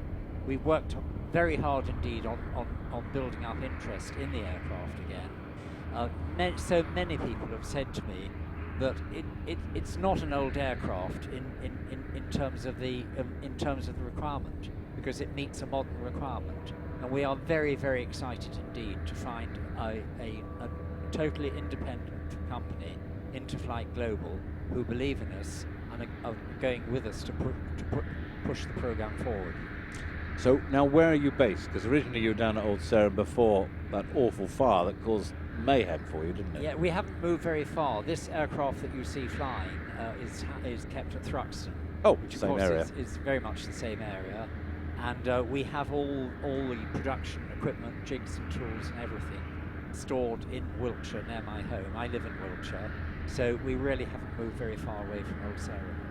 So now rebuilding, really putting it out, anything changed in the design? And because there's so many different composites and more technology, or is it essentially the same but... Essentially the same. I mean, there isn't a lot of composite in it. And of course, aluminium is very easy to repair in terms of a rugged, everyday workhorse, which is what the Optica is intended to be. The main, the avionics, of course, have changed in the last 30 years. That would cut down weight. So those avionics boxes are heavy old things, aren't they? But changing the avionics, I regard as a fairly simple operation compared to changing anything else on the aircraft. The other thing that I think would be interesting in the fullness of time is to look at other engines. I mean, there are diesel engines that are coming on that, of course, have the great advantage of not needing avgas, using AVTR. I'm also very interested in some of the developments in hybrid piston-stroke electric power, and I think this could be very well suited to the Optica. But initially, I'm sure that we will just be looking at changing the avionics and really initially building the aircraft as it is, because the Lycoming 6-cylinder Lycoming IO540 is a very, very well proven isn't it engine. just? It is very, very reliable. Yeah. I mean, last year going to the Paris Air Show, I flew over the channel with Clive Davidson, who's flying it at the moment. We flew over the channel with great confidence. Yes. Had a lovely flight to Paris. So it is a very, very reliable engine. It's more on the availability of fuel that we would be looking at. Of where you end up, alternatives. because you've got a big endurance on it anyway. It's what, about 8 hours or something like that, isn't it? At the loiter speed. That's the about loiter 8 speed. hours, So yes. loitering, so you transit a bit fast, about 70 odd knots, and then you come back and just loiter at considerably slower. Well, I mean, what sort of speed do you do? transit would be more like 95, 100 knots. Okay, so very good then. Flat out about 115, 120 knots. Yep. Loiter would be, the loiter speed would be about 70 knots. Of course, when you're loitering, you don't want to be cracking along the skies at great rates. You want time to have a look. Exactly. You want, and of course she will circle quite tightly, which does make it very easy to look at things on the ground, and you do get an incredibly good view. So you can use it for fishery protection, traffic and travel. So many different things that you want to use it for. Many different things. We've looked closely at the market, and surprisingly, we find one of the principal uses is for forest fire surveillance. Oh yes. Which is what the Spanish government. This actual aircraft that you see demonstrated today was on secondment to the Spanish government, looking out for forest fires, and they had 2 of them, and they went on for quite some time. We see that as a major role. Yes, you can track where the fire's going, where the smoke's going. You can see where the wind's going, and seeing where there's about to be a fire. yes, yes. More to the point, yes. Well, John, thank you for popping in. Are you flying later in the week? What's the score? We have to see how lucky we are and Aha. to get in the program. Right. But we were invited into the program today. We're very, very pleased about that, and it's great to be flying and demonstrating her again. It's quite some time since she last demonstrated at Farnborough. Isn't it just? Well, if the Optica flies again, and if you're around, please do pop in again, because it brings it so much more alive to the man, well, who designed it and built it and brought it into fruition. Thank you so much, Joe. That Thank was you, very John. kind. Thank you.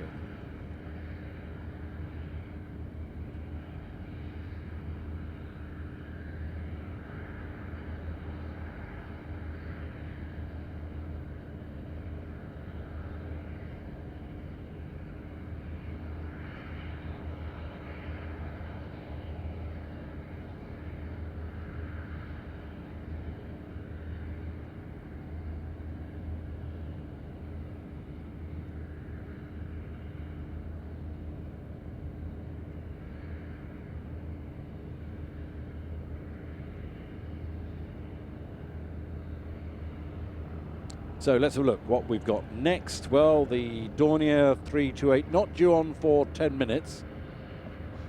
So I don't know whether that's going to be brought forward or not. It's certainly out there. I can't see where the engine's running, over by the black sheds on the far side, just to the left of the DC-10. Indeed, it must have its engines running, because it's moving on its own now, unless there's a slope there and its brakes are falling off.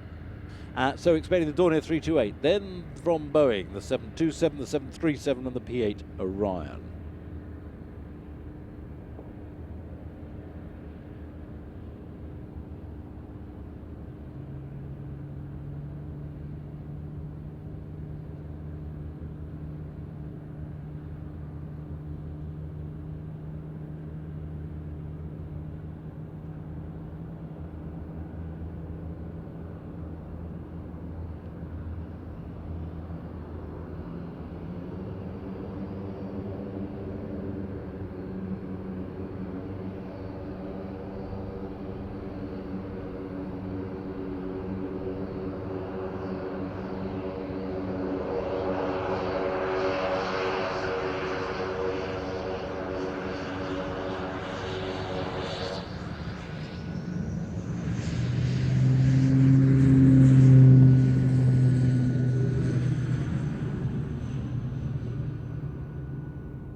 Airborne now, the Dornier 328.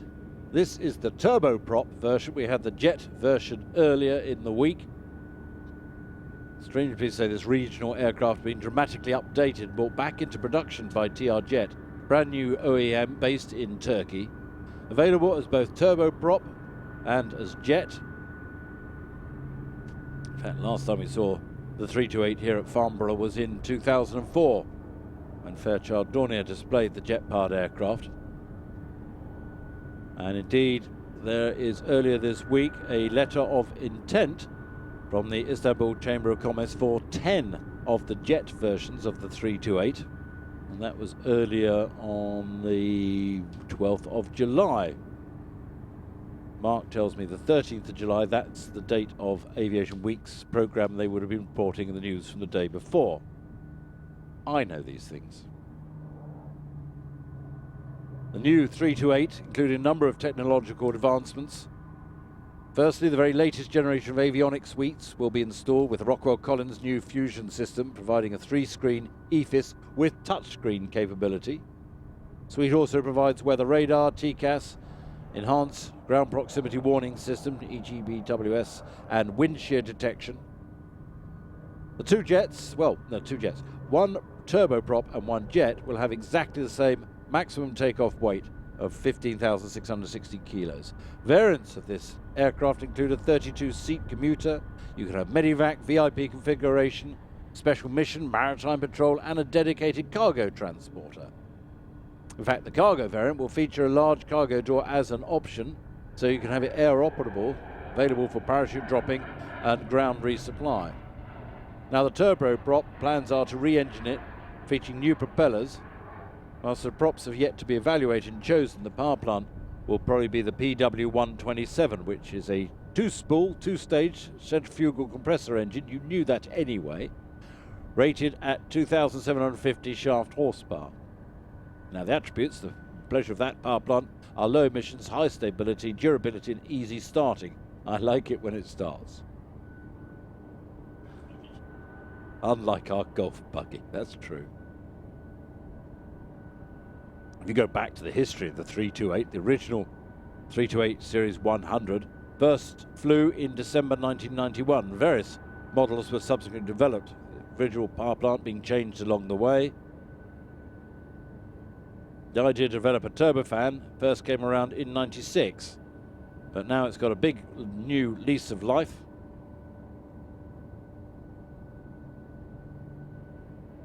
The 328 jet is built to maximize the cruise speed at altitude, fuel economy and route efficiency, while minimizing the internal and external noise and the block times, the operating costs. And the turboprop, it's got a fastest cruise speed, rough field performance, large cargo door as an option.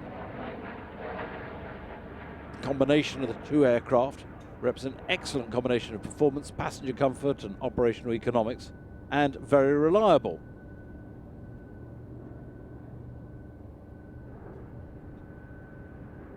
Oh yes, it's been pointing out to me the graphics on the side of it. It looks like we're using an X-ray to look inside. What they've done is the graphics to show what the interior of the 328 is like when it's visible for us, not actually showing its belly to us, that is.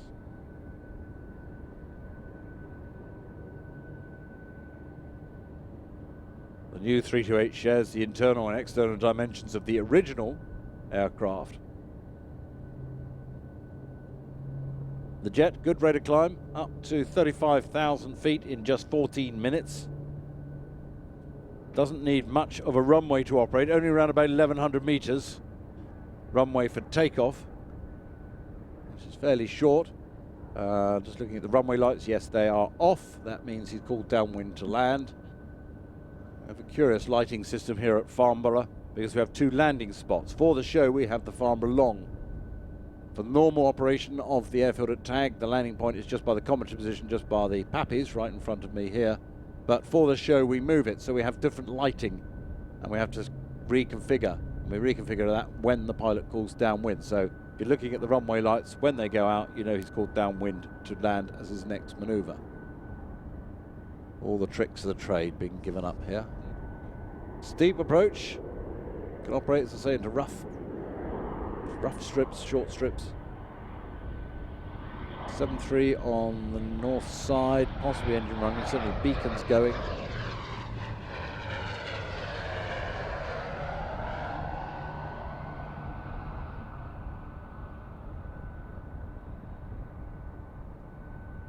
There's the graphic that you can see on the side.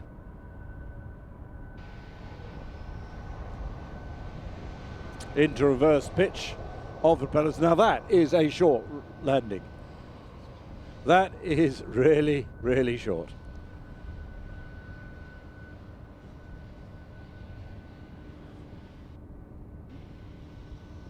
Turning in half the width of the runway. And there's the graphic on the other side. Where's Doris sit?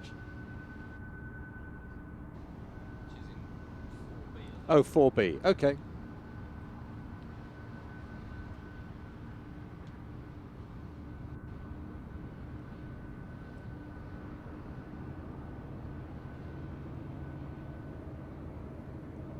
I rather fancy a Costa coffee now. There's not one on site, is there, Mark? Can you have a look on the map? That would go down rather well.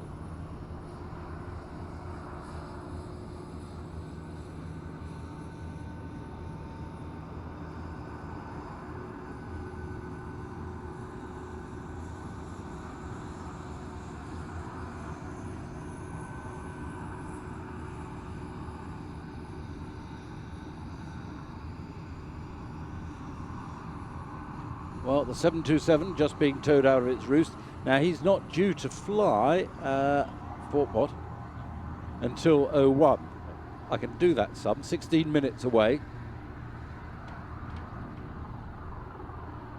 So 727, 737 and the P8 Poseidon still to run. So you've got around about 15 minutes, walk around, have a look at what's on the static display into the exhibition halls.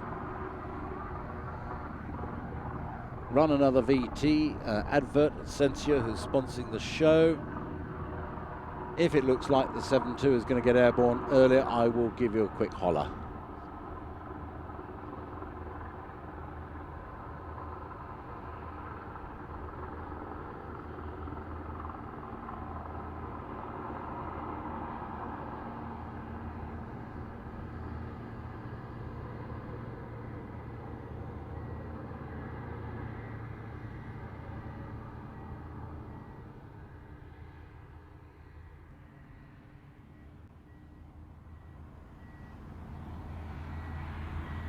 My comment about Costa Coffee, Mark has reminded me that I should actually tell you that other brands are available.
Just had a quick natter with our friends on the north side of the air traffic control tower, and the 7.2 will be launching earlier in about 4 or 5 minutes.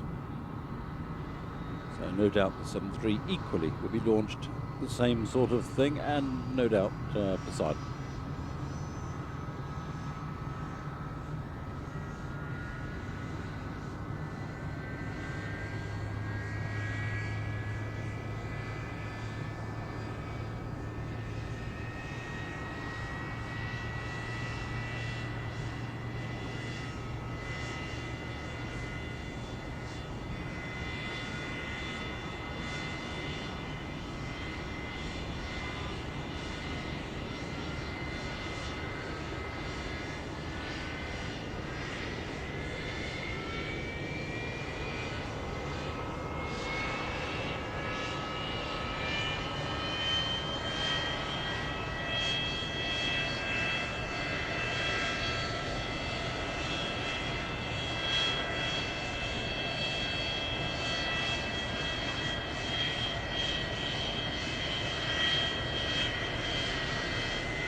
Right, 727 at the end of the runway.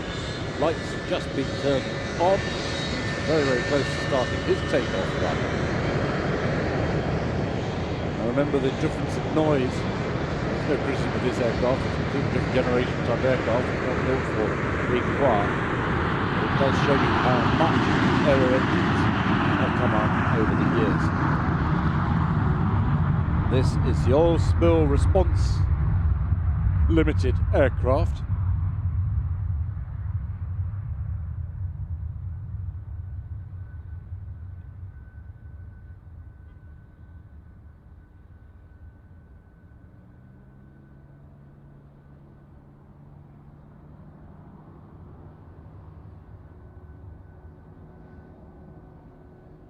OSLR, Oil Spill Response Limited, is the industry's leading oil spill response cooperative, providing preparedness, response and intervention services worldwide.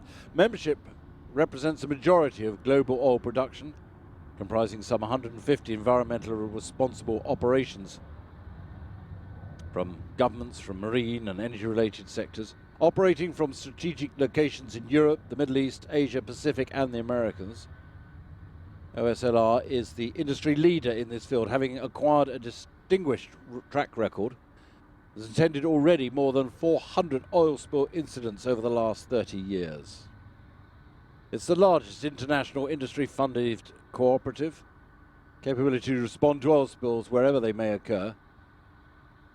Over the last 2 years, it's worked with British aero engine firm T2 Aviation, part of 2XL Aviation Group, who are here. They have their stand and chalet here. 2XL Aviation Group has been modifying and delivered these two former FedEx 727s aircraft, now central to the fleet. This time coming through spraying. That's water, I'm told, definitely water, not oil dispersant. But that's the sort of thing you'd be spraying for a bit lower than this. That's an impressive sight from that boom at the back.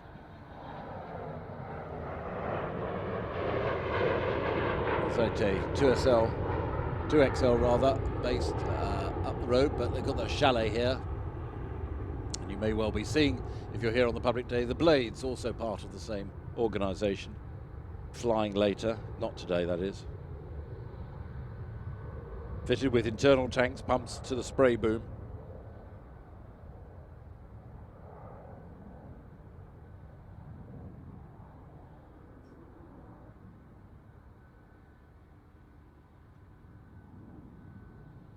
This aircraft was one of the original production of 14 freight aircraft of the 727. Fast cruise speed. I mean, they used to use Hercs for this, but the 727, very rapid aircraft. And therefore, when you need some response anywhere around the world, it's very quick transit time, and that's the advantage of using the 7.2.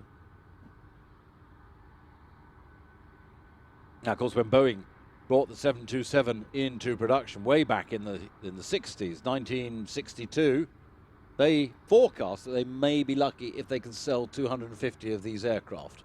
In 1962, that was their plans. By the time the last one came off the production line in September '84, 1,832 727s had been delivered. On the approach now to land, you'll see the big bucket reversers, very efficient reversing system, bit like that used on the Tornado. On the number 1 and number 3 engine will be deployed just after landing. Less exciting doing it just after landing.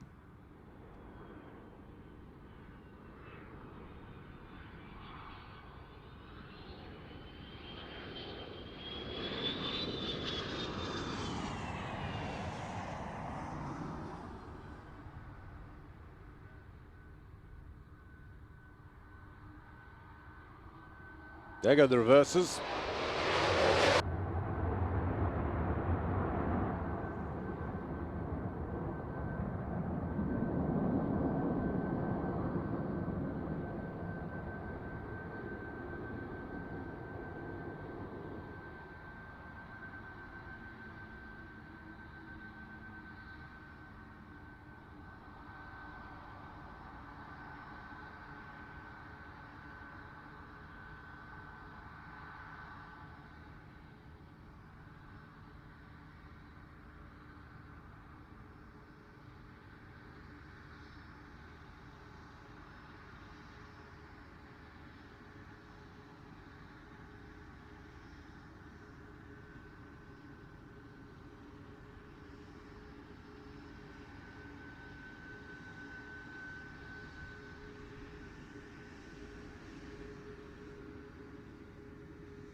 And here's an interesting fact, hot off the press.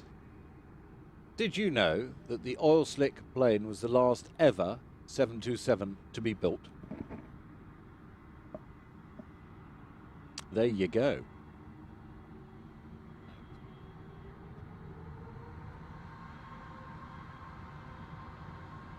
Just proves someone's listening because they've just texted that through. From Airshow Radio, our colleagues there. What, 2 people listening? Crikey, we're really reaching people. Fantastic. Who are the 2 people listening? Hello, mother. So now out on the runway, about to go, the 737 starting his takeoff run. 737 MAX. Look at the winglets. We'll talk about those later. This is 737-8 MAX.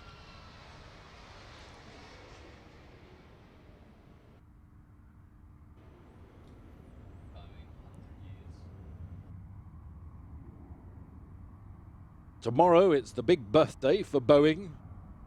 They're going to have a cake because they're celebrating their centenary here at Farnborough on the 15th tomorrow. 100 years of Boeing. Yes, I've got to think about cakes. The director in my earpiece is saying, have I got to think about cakes? Yes, I have, and none have arrived today from anybody. Hint. Boeing also a platinum sponsor. This aircraft, the 737 MAX performing, is the 4th test aircraft to be completed. Mike Bryan and Greg McCann flying it. 56,000 pounds of thrust from the CFM engines. Practically leaps off the ground. I say leaps off the ground because you've seen the CFM Chalet, CFM LEAP 1B engines offering 14% greater fuel efficiency than previous types. Now those distinctive winglets design, the 2 dual feather winglets, they look fantastic. They're just quite pleasing for the eyes. If you look on the big screen, we had a shot of them there. It offers a 1.8 improvement in efficiency. You're not going to put anything on an aeroplane that doesn't cause efficiency, but that's quite an improvement. It's quiet. In fact, operational footprint vastly reduced over previous types. Pitching up again to altitude and course reversal for the next pass, demonstrating the manoeuvrability and certainly the elegance of the 737 MAX. It says in the notes, brackets, if sunny. We've got that today.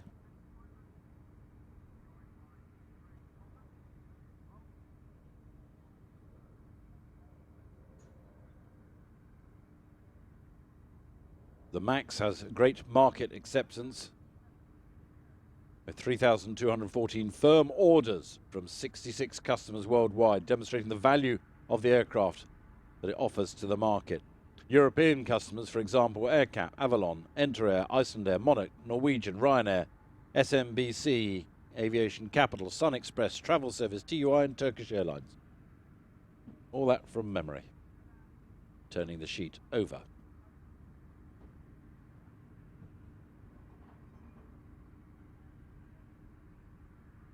It's using a lot of the new type of interior lighting, the Boeing Sky Interior. Pleasing environment. It's very similar to that of the concept in the Dreamliner, the 787. Wing rock, coloured LED lighting and brighter decor make the cabin much more open and spacious, the feeling to it. LED reading lights, easy to use, passenger service units, touchscreen panels. All the modern bits and pieces. MAX has fly-by-wire spoilers, reducing the weight and complexity of the spoiler system compared to that of something like the 737NG. In fact, on that wave to us, the spoiler's working quite hard. Now positioning, I believe, for a fast pass.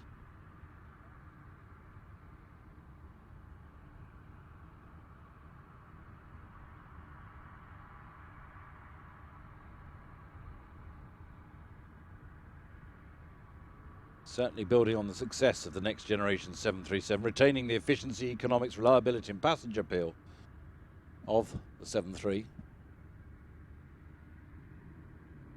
I used to fly a 737. 737-300, CFM 56 engines, similar engines.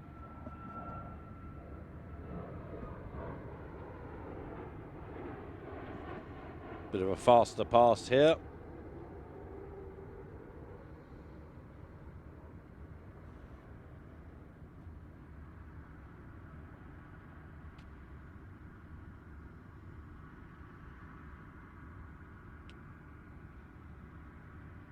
flight test. The 4 flight test aircraft have completed more than 300 combined hours. First delivery expected in the first half of next year. They took it to La Paz in Bolivia for the high altitude tests. They've done the minimum control speeds, engineering tests, ground effects, nacelle cooling. All of those sort of testing has got to be done.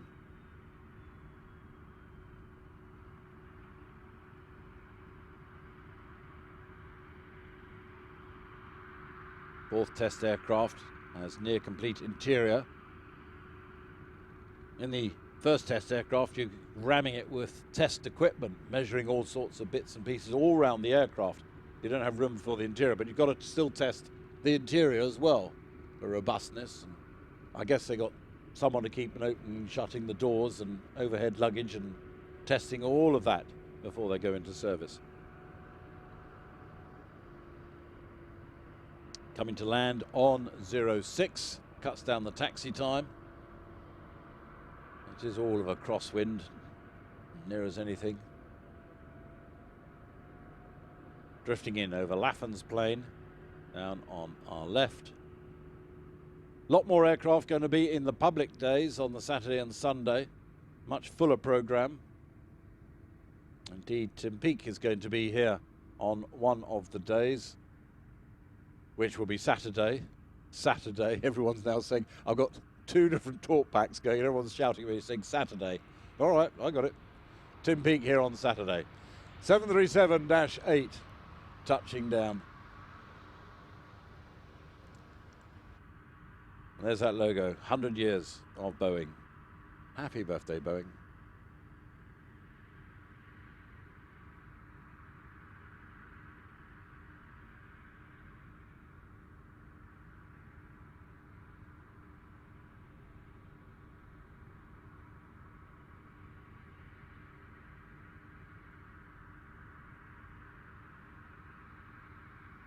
So I can't remember whether he's going to be pushed back into his parking slot or will wait. Actually, no, he's going over to the east side because I think he's clearing off tomorrow, isn't he? So he's going to take on extra fuel to clear off tomorrow. I don't know whether it's after his show or before. Because you don't want to fuel it up to take you all the way back and then display full fuel. I don't know. Oh well, we'll find out tomorrow. Does it matter today? No.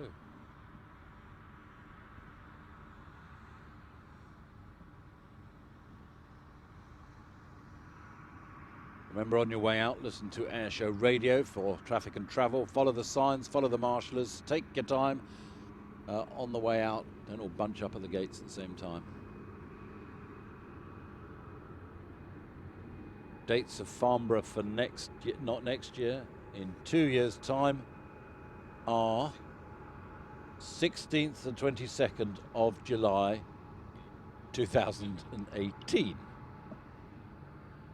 If you turn up next year, you're the only person standing in the middle of the field.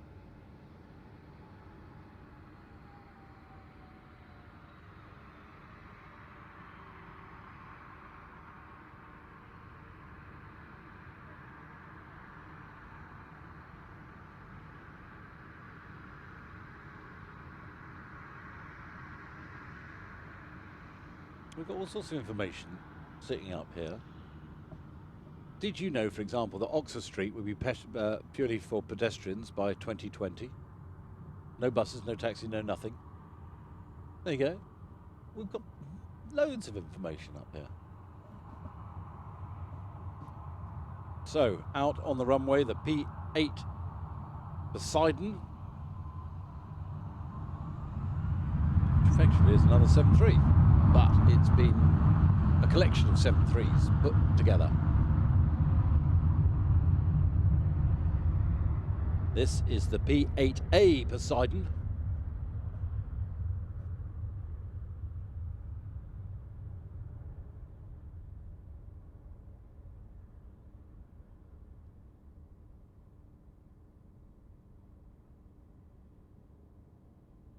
P8 airframe combines the mid-size 737-800 fuselage with the longer wings and increased gross weight of the 737-900ER extended range aircraft. Unique wing configuration of the P8, barred by two CFM56 high bypass turbofans, chucking out 27,000 pounds of thrust. P8 first flew in April 2009, entered operational service with both the United States and the Indian Navies in 2013. Now in full production rate. To date, Boeing has delivered 47 of these aircraft to the United States Navy, 8 of the international variants to India, and they expect to make delivery of the first aircraft to the Royal Australian Air Force by the end of this year. It's got greatly increased fuel capability over the standard commercial 737, giving it an extended range and endurance. And it's also just completed the air-to-air refueling certification behind a United States Air Force tanker, the KC-135. Of course, that greatly enhances its operational capability. Coming through now, you see lots of load of aerials and antennae all over it. That's for its communications, data link, lots of stuff on board the aircraft.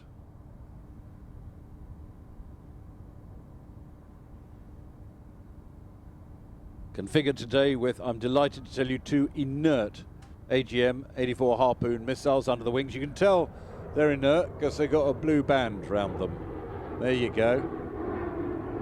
And of course, United Kingdom earlier this week here at Farnborough ordered 9 of these P8s. It's going to be £3 billion, and they need to come into service over the next 10 years. Actually, the P8's got 4 underwing pylons capable of carrying a variety of weapons for its multi-role maritime and anti-surface warfare missions.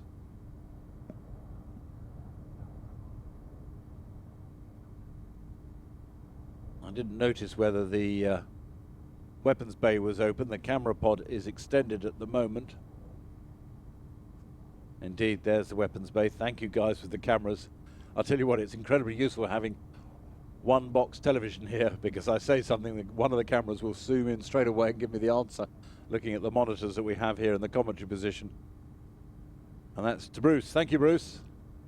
Don't give away if you're too busy at the moment. You might fall off the scaffolding.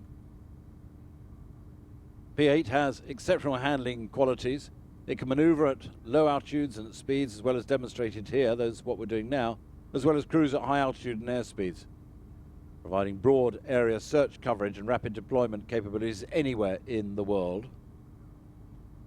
In the mid-cabin are 5 operator stations which control the full integrated mission system, robust communication suite of the P8. It's equipped with a powerful maritime radar in the nose of the aeroplane. On the bottom of the aircraft, just forward of the wings, is an advanced electro-optic and infrared camera turret, which is extended at the moment.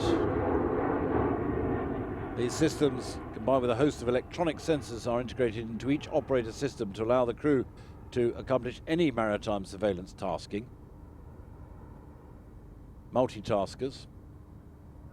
And I got into trouble yesterday for the next thing, so I'm not going to talk about who's better at multitasking. We're just not going to go there. We got into trouble yesterday. In fact, get into trouble every day. In the rear of the cabin, 6 sonobuoy launchers for storage of hundreds of sonobuoys. The launchers eject the sonobuoys through the tubes in the aft body of the P8, providing precision placement in the water for acoustic subsurface surveillance and anti-submarine warfare operations.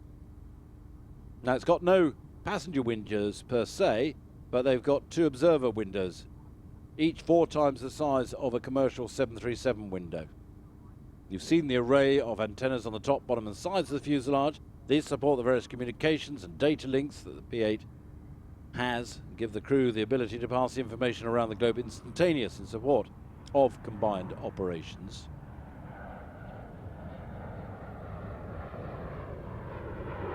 Still with the weapons bay open.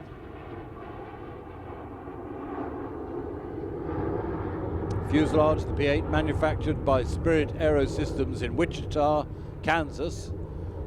Same place as the fuselage for the commercial 737. Final assembly is completed over on the west coast at Renton, Washington, alongside the other 737 commercial production line. That, of course, gives greater efficiency in the whole production line.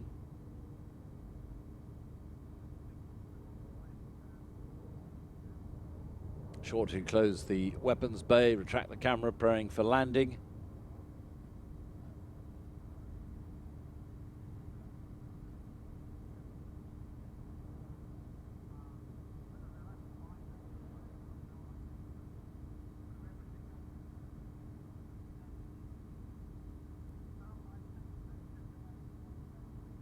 Proceeding downwind to land. Here be landing left to right on 06.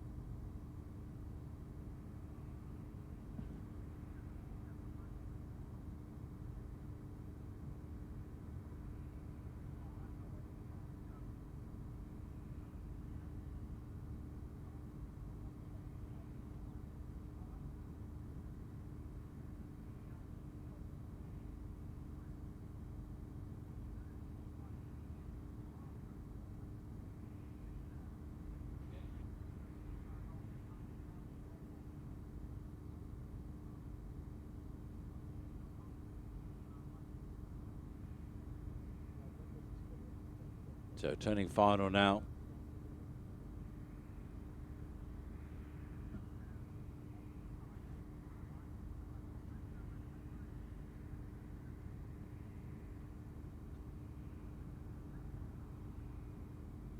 And here comes the P8 Poseidon to touch down here at Farnborough. We're ahead of time, which is great, which means TAG can start their operation a bit earlier than they anticipated.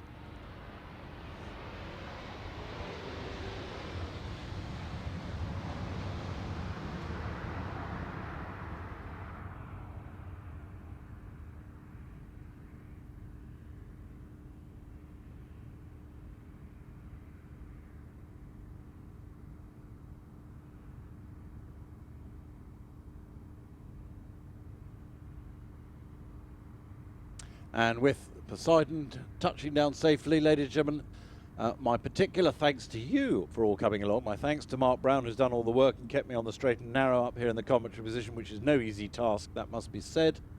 My name is Stratton Ritchie. Have a safe drive home.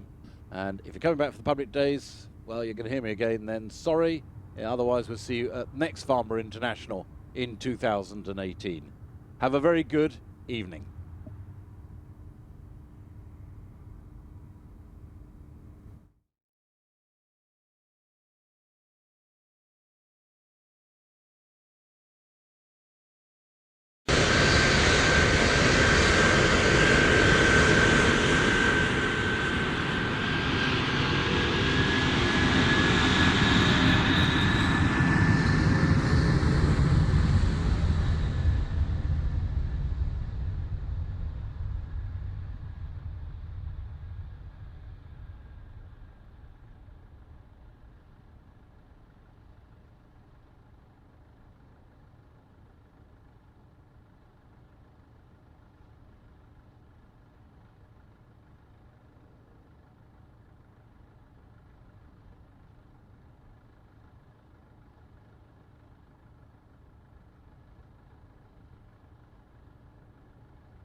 Coverage of today's airshow is brought to you by Plains TV. Plains TV is producing a DVD and Blu-ray of today's airshow, which you can pre-order now. Order today at plainstv.com and we'll send you a free copy of our Airshow Action 9 program, featuring classic airshow action from our recent programs, as well a look back 20 years for some aviation nostalgia. Here's a clip from Airshow Action 9, which is free when you pre-order a copy of the Airshow DVD or Blu-ray from plainstv.com.